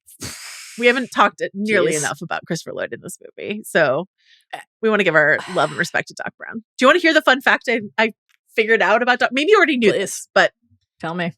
So when we're panning through the opening, there's this like news clipping about Doc Brown's house burning down. Yes. And when Marty goes to in the beginning when he goes there, he's in the garage of that house. Yes. So like the mansion that Doc lives in burnt down. Yep. And now he is living in the garage, and you could see it's the same building, blah, blah. It's like 1640 River, and then it's like 1646 is the address of the garage that he now lives in. Bob Gale on the audio commentary for Back to the Future said that Doc Brown burnt down his own house to get the insurance money.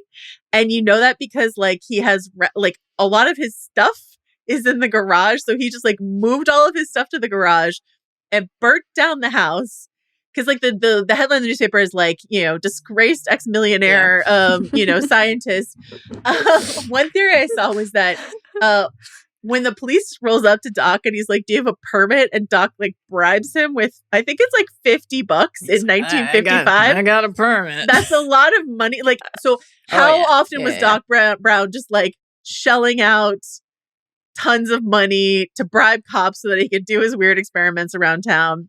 And then that maniac burnt down his own house for the insurance money. And I just really like knowing that about Dr. Emmett Brown. It all makes perfect sense to me. I mean, especially in general, it makes sense with Doc Brown, but like, especially, this guy's like, doesn't want to know about his future, but like, he's on the clock. Like when he and Marty part, actually could be my pick for this category. Very sweet and touching stretch where he tells Marty how much he's going to miss him. He's like, you've really made a difference in my life. You've given me something to shoot for. Yeah.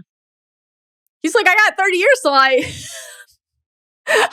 I'm filmed on the camcorder doing this thing. Like, let's put the money to work, on that goodbye with Marty before, obviously, like it's not like the final moment because we have everything with the shouting and the letter and all the sequencing there. But like, that I'm going to have a chance to travel through time. It's going to be really hard waiting 30 years before I can talk to you about everything that's happened in the past few days, when earlier in the movie, in that stretch where Marty's trying to convince Doc about all of this.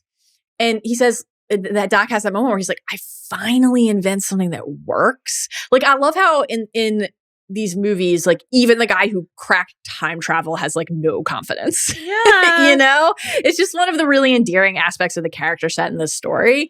Doc, when Marty first in that stretch, when he first shows up, the thinking cap, the like mind reading machine, that's an underrated classic stretch where he's like, you know what this means? This doesn't work at all. Yeah. That's the best. What a great introduction to the character. I mean, obviously, like part of the brilliance is like we've met Doc before we've met him, because we meet him in 85, then we meet him in 55. But like even before we see him in 85, like we're in that lab with all the clocks and everything, and then we hear him on the phone. So we have these kind of like layered introductions to him and to his brain and to the way he thinks about the world, which is great. One thing I really love on the Doc front is his stated views in 55 on 85, like the Reagan stuff. Just like, the actor, or like Vice President Jerry Lewis, or this idea that like plutonium would be abundant because I'm sure in 85 plutonium is available in every corner drugstore. Yeah. But in 55 it's a little hard to come by. Or like relatedly, when he's like, radiation suit, of course, because of all the fallout from the atomic wars. Like, it's just, that's all great. When he's really kind of enamored of the camcorder, he's like, oh, this is why your president has to be an actor. Yeah. Like, it's all of that stuff is great. Yeah. However, there's the clear pick. I have to assume it's your pick because you texted me about it. And so know that this is also my pick, but please take us through the most memorable thing human eyes have ever done. Okay. I'll really quickly say my runner-up. Yeah. Which is, you picked a bunch of like great emotional moments. I will say his delivery of maybe you were adopted when they first see George McFly in the hallway. Yeah. Also, just to note that like Doc Brown, who once again has befriended a teenager, skulks up to this high school in a fedora and is just sort of loitering around the hallways with this kid who doesn't even go there. And Marty just like hangs around the cafeteria. Like, security is very lax at this high school, which is perhaps why the town center is just riddled with porn by 1985 anyway. This is our joint pick, because I did in fact text Mallory multiple gifs of this moment, is when Lorraine, the horny legend Lorraine, shows up to Doc, has stalked Marty. Flat out followed Marty. Yeah. To Proud Doc to admit Brown's it too. garage. Shows up to ask him to go to the Enchantment of the Sea dance. Bosom heaving, panting. The look that Doc Brown does not speak through the scene. The look that he shoots at Marty from behind Lorraine's back when she first walks in of like, your mom is here to seduce you is one of the funniest things I've ever seen. And then he does like this slow circuit around the garage while Lorraine is talking and then ends up right behind Marty and just sort of leans his elbow on the DeLorean and then just slowly gives Marty this like sidelong look of like, what the fuck are you gonna do now, kid? It's like the best silent acting I've ever seen in my entire life. It's so funny. It's brilliant. Every time I have rewatched Back to the Future, I have then like texted those gifs to someone because every time I get to that scene, I have that moment where I'm just like, this is cinema. This is art. It's hysterical. It is just like the best. It's just the best. It's the best. It's so like evocative and amusing, and the physical comedy is so great. And the way that Marty then kind of like retreats and recedes into Doc. It's like emerged as this like it's safety cushion. Extremely awkward so pose, funny. but it's like absolutely iconic. It's so funny. The best. And then like I love the debrief later of the piece with the rhythmic ceremonial ritual coming up. Yeah, like very bizarre phraseology. Apparently your mother is morosely infatuated with you instead of your father. It's just great shit. It's the best. Doc Brown, icon. Number 10, to quote Scott Lang, so Back to the Future's a bunch of bullshit. What's your biggest time travel quibble? I have to assume that this is like your pick, but maybe it's not. Maybe you have a different one. This is not I'm the bazillionth person to make this observation. However, it is my pick. I love this movie. I think it's perfect. A gem. Yeah. A jewel. Yeah. Lorraine, George, and Biff not recognizing Marty in 85 after he has been this like crucial figure. Lorraine and George much more so than Biff, but still in their lives doesn't make sense. It doesn't. And I know that like it's something that Bob Gale has engaged with and said like they only knew him for a short time. I'm paraphrasing. And while that is true, it was 1 week in their lives. Think about what happened in that week. The meet cute. Like, it's the manure truck moment in Biff's life. It's the thing that broke Biff's spirit forever. Exactly. Lorraine's dad hits this guy, and then she basically lusts after him for the bulk of the movie until George comes in. In the stairwell, there's that moment. To your point from earlier, I do love the choreography of the stairwell sequence coming back into play in part 2. That is great. When George comes over to shake Marty's hand and literally says, thanks for all the good advice. I'll never forget it. And Marty, winks at this, right? He's like, right, George. But it doesn't make sense that he does forget it. It doesn't. And like, Lorraine, similarly in that same stretch, like, Marty, what a nice name. It's like, wouldn't you remember the source of it? Because you were in love with this guy and you wanted to fuck him. And then he's the reason you two are together. And he played this really crucial role. On the one hand, I mostly agree with you. On the other hand, I have terrible face memory for people. And without any photos, because there's like, they didn't take any, because like, I remember the people I went to high school with, but how do I, I'm thinking about like this time in my life. But like, I have had occasion to like look at yearbooks or whatever and be reminded of what they look like, But like I'm with you, except he looks like them because he's their kid. Yeah. And so it's if it had been Matthew Modine, it would have been a real problem. Let me tell you right now. Well, all of those things actually weirdly bother me. This implication, not bothers me, but the implication that Marty, invented rock and roll, inspired Goldie Wilson to run for mayor, invented skateboarding, named himself, et cetera, is not true because all of that stuff existed before Marty went back in time. So it's like a very weird little like, why are all these aha moments here when like these things, Goldie Wilson was already going to run for mayor. Right. Now he's going to credit unless some you random want to kid. lean into the like, or was. Or did it always happen? Yeah, right. It always happened. the Vader, this is the Vader Vulcan aspect yeah. as well, right? Because like now while they do once again, they do try to get ahead of it by having like Marty basically say to George, don't tell anybody that. However, I'm like forced to wonder. Especially since George wrote a book about it. Yeah. And like he's Mr. Sci-Fi, right? So like Star Trek, I have to assume is a big part of his life in the future. Yeah. I have to assume that when Star Wars comes out, he's like, this is like revelatory. He's not, however, like Vulcan, Darth Vader. This is what that alien who came and played me, Edward Van Halen. On the most like impactful, like primordially scary night of my life. If you thought you had an encounter with an alien named Darth Don't you remember from Vader the planet and Vulcan? I feel like those details would stick. Great question. Okay, here's my question. I guess I don't know if Bob Gale has addressed this. But like we know that Doc taped the letter back up. Did he read the letter right away? Or did he tape it up and read it later? Regardless of when he read the letter. If you're a bright scientific mind and someone says 30 years from now you're going to invent time travel and here are the particulars of how you will invent it, are you going to then wait 30 years to invent time travel?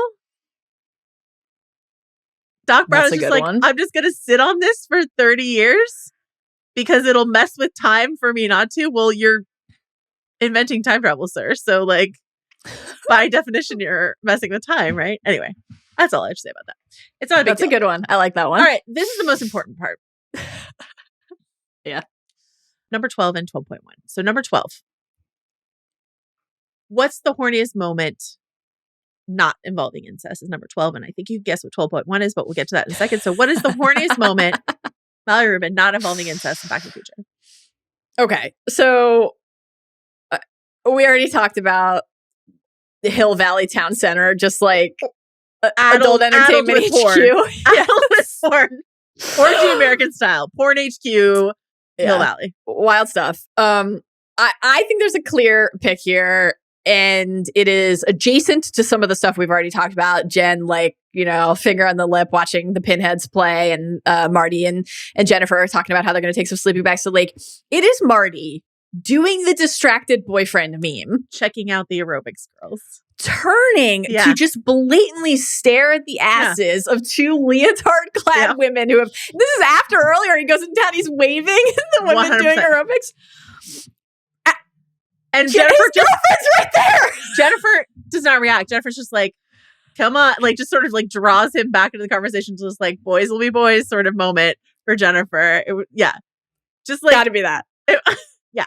That or, you know, George McFly climbing a tree to ogle his future wife. Okay. I do like after that Marty's back in 85, now knowing that his mother was not in fact born a nun, when post-time travel Lorraine is like, go fuck your girlfriend at the lake, buddy. Yeah. That's incredible. We got that truck with the extra large bed in the back just for you. Number 12.1. Yep. The most astonishing incest moment in this absolute slice of Americana, Back to the Future. I mean, crowded field. All of them obviously starring Lorraine. The Calvin Klein.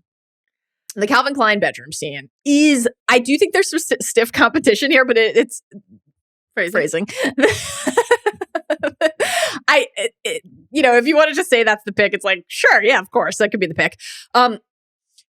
Lorraine has taken his pants off and put them on her hope chest, as previously stated. There's no reason to take off Marty's pants. This is just a thing Lorraine has chosen to do. This is like Harrison Ford taking off Melanie Griffith's dress for no reason and working around.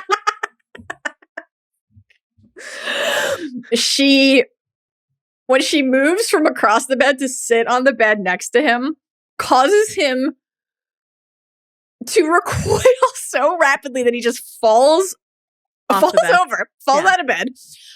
The grabbing of the leg under the table during the ensuing family dinner sequence, just saying Guys, like, can Marty sleep over? He can stay in my room? He can stay in my room. The number of times I wrote in all caps, horny Lorraine in my notes was like unbelievable. The stretch, the aforementioned panting stretch, when Lorraine is watching Marty challenge Biff at the diner. Yeah. That's Calvin Klein. Oh my God, he's a dream. And then after the chase, when she again calls him an absolute dream, and then all the other kids are like, who is that? Where does he live? And Lorraine Baines says, I don't know, but I'm gonna find out. And that's when she shows up to Doc's having stalked Marty there. And then the whole parking thing at the dance, obviously. Like, I would like to present to you my most important Back to the Future theory. Tell me. Lorraine Baines took off Marty McFly's pants. She had no reason to. Got close enough to his pants to read Calvin Klein on the waistband. Do we know that she stopped there? We don't know. And I will exhibit B is this. Later in the high school hallway, when Marty is trying to get George to talk to Lorraine, Lorraine's there, a very fetching updo, and she's got two friends with her. Yeah. And George has done the locker lean, is trying to like sort of lean in and make something of himself, and she only has eyes for Marty, and she's like Calvin Klein, and her blonde friend to the right of her, elevator eyes down to Marty's crotch and then back up again. So here's my theory is that Lorraine took a peek under the Calvins, told her blonde friend all about what she saw, and I'm gonna die on this hill. Why would she stop there? Why on earth would she stop there if she took his jeans off? This is terrible. This is so upsetting. I mean, Marty has already had to confront the fact that his father is a stalker. They're both. They deserve it. They're match made in heaven. Lorraine and George deserve each other. Holy they are hell. absolute boundary violators. I will also say this is a subtle moment on the panting front. When Lorraine is running downstairs as her mom is calling and Marty is going to try to get the jeans on, there's a shot of Lorraine in the mirror, just like back up against the door, just like taking an eyeful and panting before she goes downstairs. Oh my God. To be clear, her son. This is a classic of cinema and we really enjoy it. Things are coming. The way that Lorraine says, I'd love to park, and then Marty's response, like when he picks up on his mother's innuendo, is just it's an absolute dream. Very memorable. I didn't get a chance to mention this, but I do want to mention, I mean, the joy of watching Back to the Future again later in your life when you know who Billy Zane is, and Billy Zane shows up as one of Biff's guys. Match the way that the guys are named. Yeah. Skinhead, 3D, and match is like, there is one thing about you, and that's what we have named your character. If you're gonna walk around chewing a match, match guy, 3D glasses guy who has, it's not actually a skinhead, guy who has kind of a short haircut. Those are Biff's henchmen. Okay, I think we did it. Man. Did we do it? Absolute blast. Great. Okay, we're gonna wrap this up with a rapid fire top 5 time travel moments of the quarter century. Lightning round, non-binding. The rules are thus. Yeah. Our top 5 moments from genre, film, or television from the last 25 years to have featured time travel. These are moments, not the show itself, but like a moment inside of the story. Same rules as our other best of the century pause, just in miniature rapid fire form. Molly Rubin, would you like to go first? Your number 5. Yeah, I just want to say we should do a longer version of this at some point because, as you noted earlier, this was deeply painful and stressful. And I think that, you know, in a meta sense, like we should reserve the right to change our list at any point. Yeah. We can change our future in the form of changing this list. You, Strickland. We can do whatever we want. Like I ever appeared? No. Okay. So my number 5 is going to be the one that I issued the strongest spoiler warning for. This is going to be about the movie Arrival, the beautiful Denis Villeneuve film from 2016. If you have not seen this film, I will try to make this quick so that you could just hit fast forward like a few times and miss this. Because I do think you should experience this directly for yourself if you have not seen this film. Hit the button starting now. Okay. Banks realizing that the visions are not flashbacks there, the future. These are premonitions about her own child. Like, so Arrival is a film that I love based on the beautiful Ted Chiang short story of Your Life. I wondered if this was eligible because Story of Your Life is from 98, but Arrival comes out in 2016. So I think by the spirit of the exercise, it's fair game. I had not read that short story when I saw the movie. And so the movie was my first experience with the story. And I was just blown away. I mean, blown away. Like, nice. I really remember vividly what it felt like to see this movie for the first time. And I think this is a really great example of deeply complex story logic in terms of the time travel mechanics, what is happening on the genre front that hits that highest possible frequency, hums at that highest possible frequency because of the emotional human element. And everything with like the alien language and how the perception of time and the entwinement of Banks's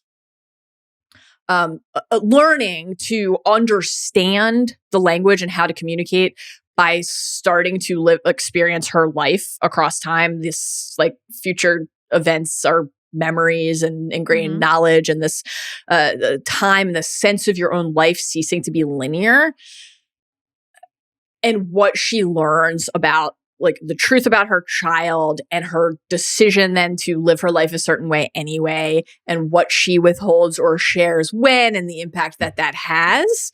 And it's just kind of like jaw-dropping. And the building toward the end, like moving in and out of time at the end so stunningly, and the like words to Hannah. Oh my God, it just like kills me. It's so good. So that is my fifth pick. Okay. So when I was putting this exercise together, I was like, I made some arbitrary rules for myself. Yeah. And inside of those arbitrary rules, I was like, I'm not going to do time loops because that's not really time travel. It is if you want it to be, but I decided for myself it wasn't. And then I wrote in my notes, Arrival isn't time travel. I'm not debating you. I think it's fine that you have this here. I was like, Arrival isn't time travel. It's someone coming unstuck in time, which is slightly different.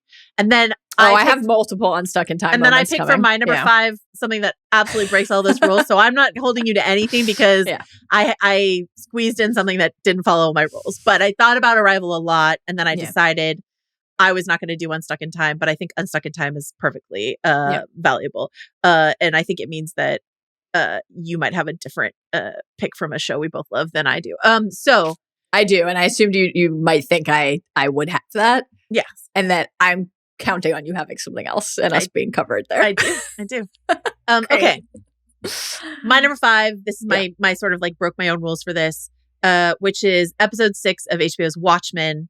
This extraordinary being, when Sister Knight, Regina King's character, takes this nostalgia pill, which you're only supposed to take your own nostalgia pill, which allows you to travel through your own memories. But she takes her grandfather's, which means she travels through her grandfather, Will Reeves's memories.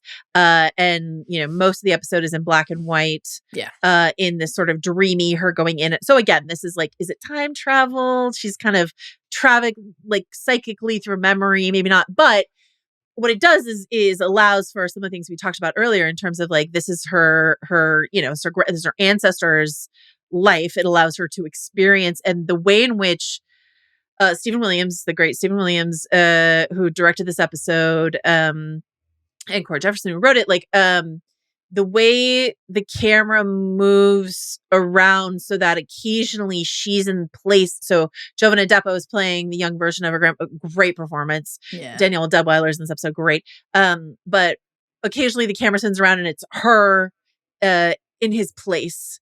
And so she's sort of like firsthand experiencing his life. And there's just like a few clever camera tricks to show us this. So the moment is either a tie between that first reveal when they're pinning a badge on his chest and the camera spins out and it spins back and they're pinning the badge on her chest. Like, so she's there. So that reveal of like, oh my God, she's in this memory.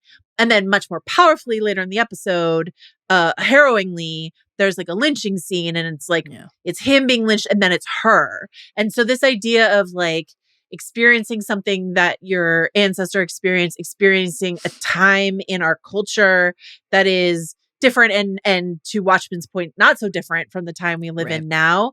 And to viscerally experience that firsthand as she does via this sort of psychic trip through time. Watchmen is just A plus perfect show, and this is my most people's and my favorite episode of the season. And just a really clever use of David Lindelof will show up here again, but just like a really clever use. So that means Lindelof is in 2 of your 5. Clever use of timey-wiminess to show us this story. So great one. On the timey-wimey front, I'm going Doctor Who with my next pick, and this was very hard because there are like thousands of contenders. I found this very difficult to pick a Doctor Who moment, though it felt like what I ended up going with is the 50th anniversary special, The Day of the Doctor. Very good. Series 7, 2013.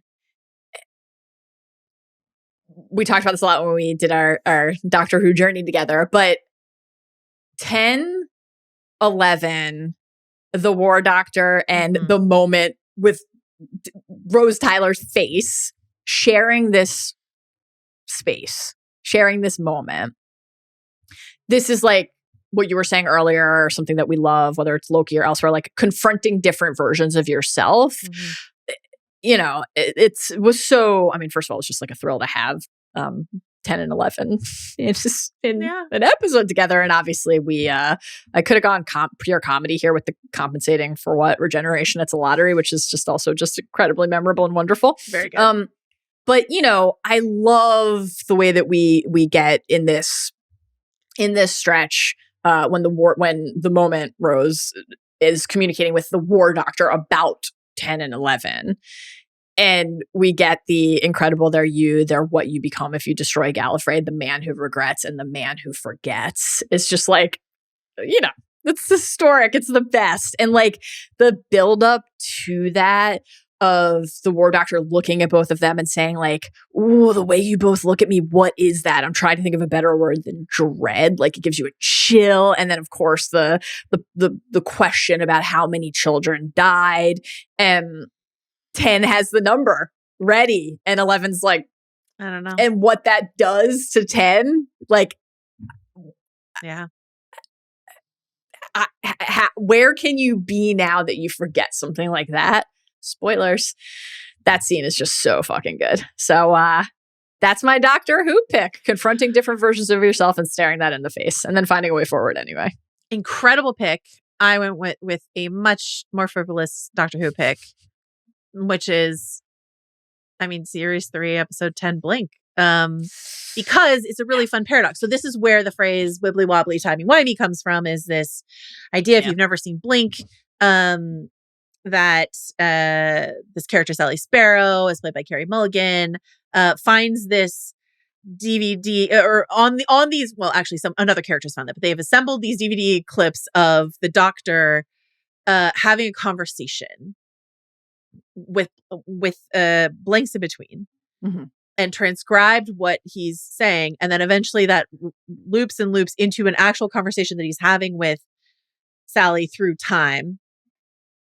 But it's such a delightful paradox because the only reason he knows what to say is because it was transcribed in the first place by someone from the future. And so what's the origin of this conversation? There is no origin because it was transcribed by someone in the future who gives the Doctor the script to use in the past, and it's just like, it's great. Weird and brilliant and wonderful and perfect and wibbly wobbly timey wimey is here with us forever because of it. So yes, Blink, an all-time iconic Doctor Who episode. So good. What's your number 3? My number 3 is Harry casting his stag Patronus in Prisoner of Azkaban 2004. Again, the book comes out in 99, but the film comes out in our eligible time frame. The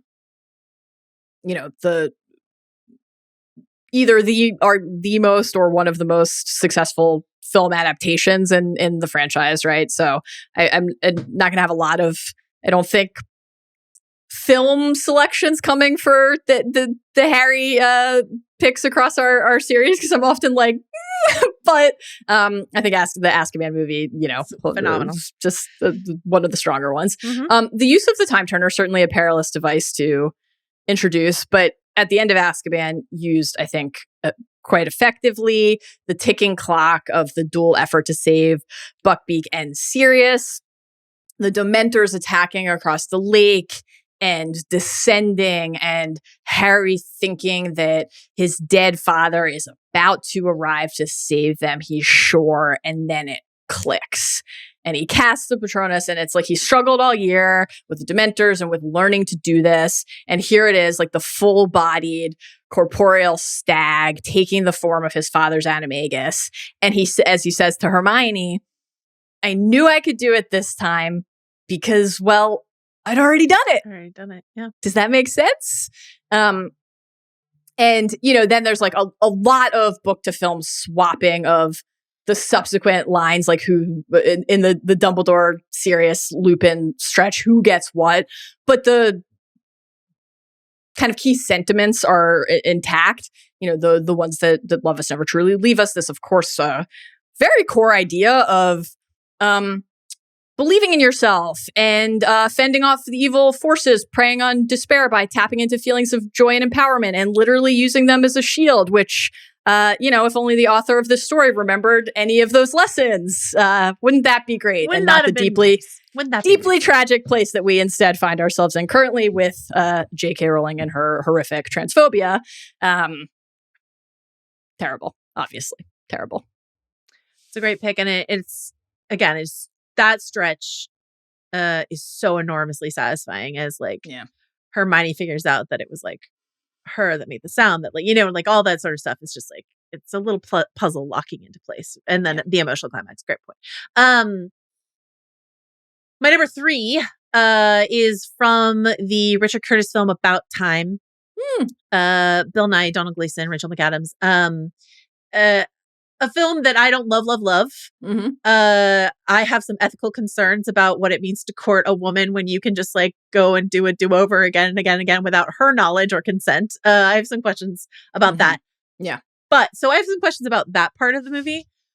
The father-son relationship between Bill Nye and Donald Gleason, who play, if you have never seen About Time, people inside of a family where you can travel back in time. So they have this beautiful relationship, and there is a quirk of the time travel element inside of this universe where it's like, in terms of like going back in time and affecting things.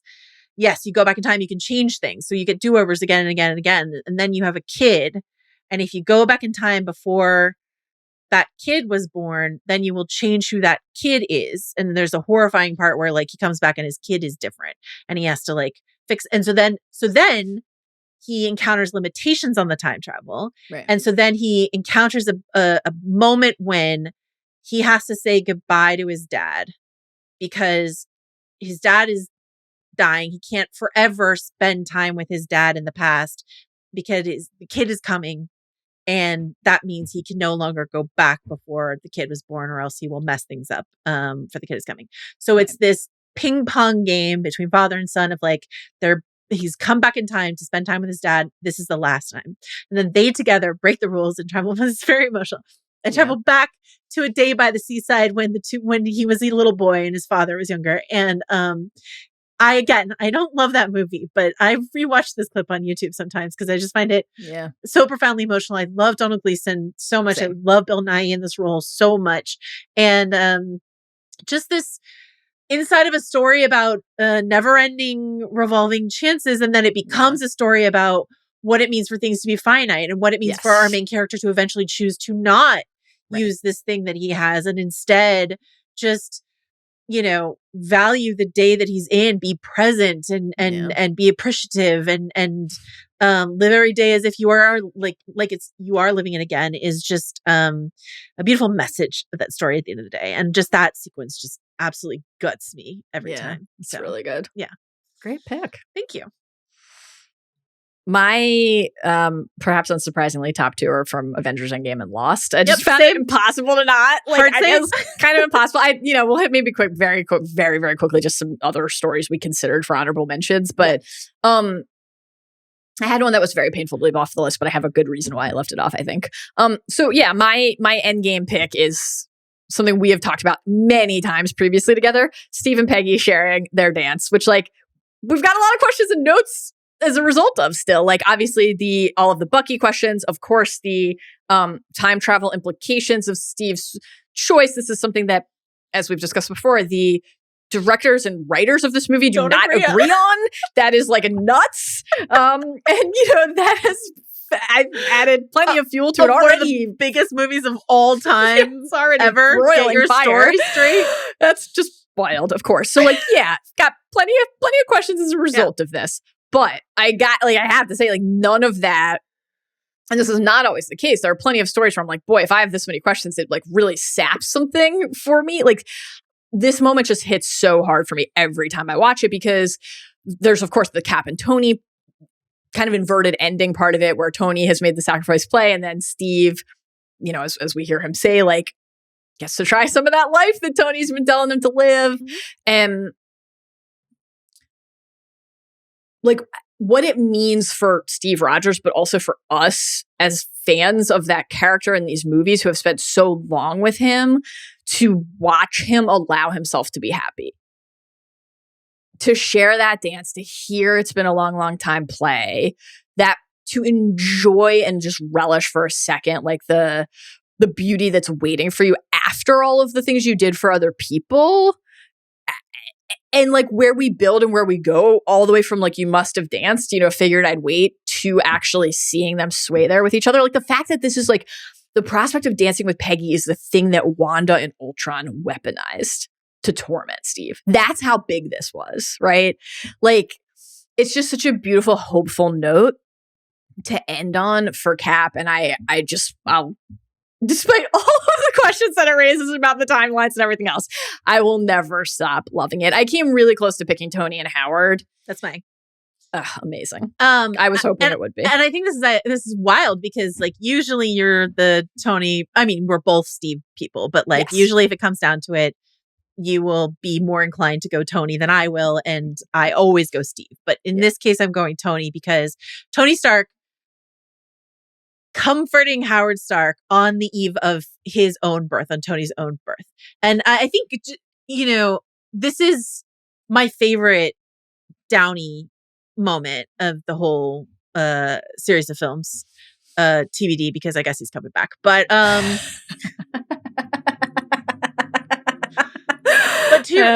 similarly to, this is Marcus and McFeely doing like what they do best. And they wrote all the Captain America movies, and inside of the Captain America buildup, you get Civil War, and in Civil War, you get so much of Tony's daddy issues, which has been there from the beginning, from the very, very beginning. And, it's important in Iron Man 2. It's important like all over the place. But like his issues with Howard and him learning to understand who Howard was. And then, I think I've zeroed on this pick not only because it's my favorite Downey.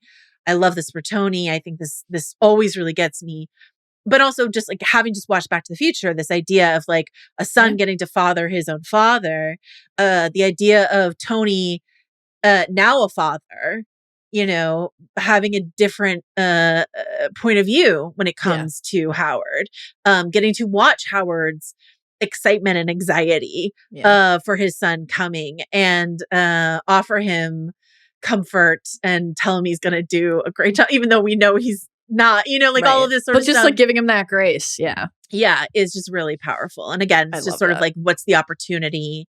Yeah. What are the most potent things for Steve and Tony to get to do? And they really found clever ways to, orchestrate both those things while, not worrying too much about the ramifications of the time travel. I mean, it's similar to that sort of about time quandary.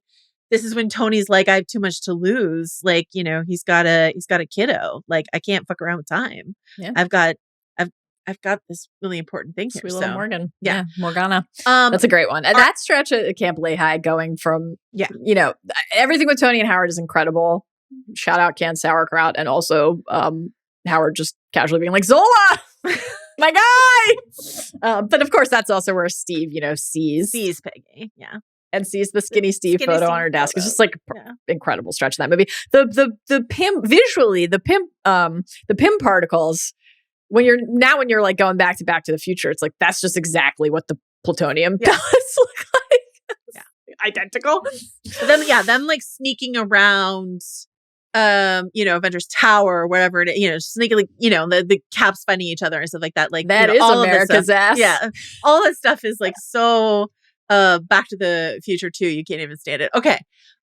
We have the same property for the last one. Yes. We have 2 different picks. I'm going to let you go last because yours is like sort of, I think, the iconic thing that people think of. But again, I decided to say no unstuck in time examples. So it's my own arbitrary rules I gave myself until I cheated on number 5. Oh, anyway. Okay. So my number 1, and this is my major spoiler warning for Lost. So I don't know that you know what my pick is. Maybe you do. Exciting if you do. So skip ahead, please. If you have not watched the episode of Lost called The Variable, where Daniel Faraday, skip ahead if you haven't watched it. Daniel Faraday gets shot by his own mother. And, and Daniel Faraday is a scientist whose mother sort of groomed him to go to this island. And because the rules of Lost are sort of this always happened, that means she groomed her son, knowing that should he go to the island, she will fatally shoot him and kill him. But she does it anyway, because the island demands it or whatever. As he's dying, he says, you always knew this was going to happen and you sent me here anyway. Brutal. And she acquires his journal and just sort of it's devastating, but it is just a time travel, grandfather paradox sort of quirk of just sort of like, in order for that to happen, Eloise Hawking had to send her son to his death by her own hand, blah, blah, blah. And all of that is just, and I love Daniel Faraday so much. Wonderful. I don't know if I ever, years ago, I had this shirt that actually Dave Gonzalez still has, which is, actually, I'm going to let you go first, then I'll tell you what the shirt is. So you say yours, and then I'll talk about it. So I had 3. My number 1 also comes from the television series Lost. I had 3 Lost buckets that I was considering pulling from. The one I picked, the one you picked, and again, spoilers, just maybe end the pod here if you don't like at this point hear this stuff. Something with Sawyer and Juliet, which was, I actually had a hard time not picking, but I think that's maybe, and not to say there aren't moments to pick, there certainly are, and they all make me incredibly emotional, but maybe the difference between if we had done just best time travel stories or something like that. I would say season 5 of Lost would be in the running for top of the list or near the top of the list. It's you get the sort of 3-card Monty sort of trick of the watch as it passes through custody and stuff like that. John Locke and sort of or the compass. But the reason I didn't pick Sawyer and Juliet, and I thought about it a lot, is it is a time travel. Their thing is a time travel story, and it's also not. It's just sort of them being isolated. Yeah, it's unlocked by time travel. But it's not about to a certain degree. Do you know what I mean? So yeah. I have picked, unsurprisingly, Desmond Hume reaching Penny in one of the most famous moments in TV history. Again, this is not real surprise pick here. The Constant. Lost, season 4, episode 5. This episode aired in 2008. That made me feel ancient to think about and confront. This is to our to the rules that you set for yourself and I did not set for myself. Slaughterhouse 5, Billy Pilgrim-esque unstuck in time. Story, Desmond is unstuck in time. His body is not moving. His mind is. His consciousness is slipping across time. and he is in desperate, urgent need of his constant. And a discombobulated Desmond is with your guy, just mentioned, Daniel Faraday, in the present. And Faraday sends him to find him in 96 at Oxford. And my sweet little Eloise, his brain just explodes. And it's like not all getting not very the woman I worrying. just mentioned, but a rat. The lab rat into the Faraday maze. And Faraday explains to Desmond that he's going to need the constant. And, you know, as is always the case in Lost, this is just a pitch perfect blend of fantastic expert genre storytelling that is anchored by a human connection. And Desmond's constant will be Penny, his great love. And he figures out from Charles, her father, back in 96, like where to find her, because Charles is like, she's done with you. And they're broken up and things are painful. And Desmond still manages to tell Penny not to change her phone number until Christmas of 2004. And then Desmond on the freighter, having heard that Penny's been trying to reach him on the heels of spoiler, on the heels of just the utter misery of not Penny's boat. Yeah. The prior season, seeing in the sickbed next to him, what happens if this goes on too long? Minkowski, yeah. Calls Penny. And we hear, hello? And like what Desmond's face does in that moment is just like, it will just Penny, always be Penny, Desmond, Penny, answered, Penny. It's just the best. Like no matter how many times you watch it, it's just the absolute best. The whole scene, the whole conversation is beautiful. Though, like you believed in me, you still care about me. Penny explaining very quickly the connection is starting to crackle out. That she's been looking for 3 years, and she knows about the island. The no matter what, like the declaration of no matter what, Desmond's pledge to return to her. Just the fact that they were like apart, they could not have been separated by more things, right? And emotion, like they were not together. But then also this like other thing, right? The island, like he's missing, he's gone, and she was still exactly where she said she'd be. Like, it's just the best, you know, that she never gave up on him. And the idea that bond and that commitment to each other, like between two people, that love and devotion to each other can be the thing that anchors you in time and that saves you is just incredible. And then again, spoiler, this connects to Joe's pick and like everything that happens with Faraday. But like, you know, the moment when Faraday's like looking through his notebook and sees if anything goes wrong, Desmond, you will be my constant. You're just like, you know, it's just the best. I love that you picked the constant. I picked the variable, which are of course like, you know, paired episodes. The shirt I had, the DeLorean, and it's a drawing of the DeLorean, and it has Daniel Faraday and Desmond Hume, and the license plate says constant on it. And it's just sort of like this Back to the Future constant mashup. So good. With the time daddy himself, Daniel Faraday, and Desmond Hume with his shirt unbuttoned as it often is. Yeah, an absolute iconic pick. I am surprised, and I don't mean this in a judgy way, but I am surprised you didn't pick Dark. Do you want to talk about Dark? That's the one that I made a decision. I just feel like, so Dark is one of my favorite time travel stories, period. Mm-hmm. There are no shortage of incredible moments in Dark to pick. I would feel like I was robbing people of something by spoiling Dark for them, and I just don't know that enough people have seen Dark. Okay. Like that's so kind of the blanket endorsement for Dark. Yeah. Let's just do a blanket. Yes. You should watch Dark. Yes. Like Dark is incredible. 3-season German Netflix show from a few years ago. It is a complete mind bender. This is like one of the better recent examples of like you need the string and the corkboard to track everything. Absolutely. The questions of like who people really are, connections across time. It's my memory is that really there's a website that exists that you can like tell it where you are in the show, and it can give you some helpful diagramming that like you won't spoil you as you go. Do you know?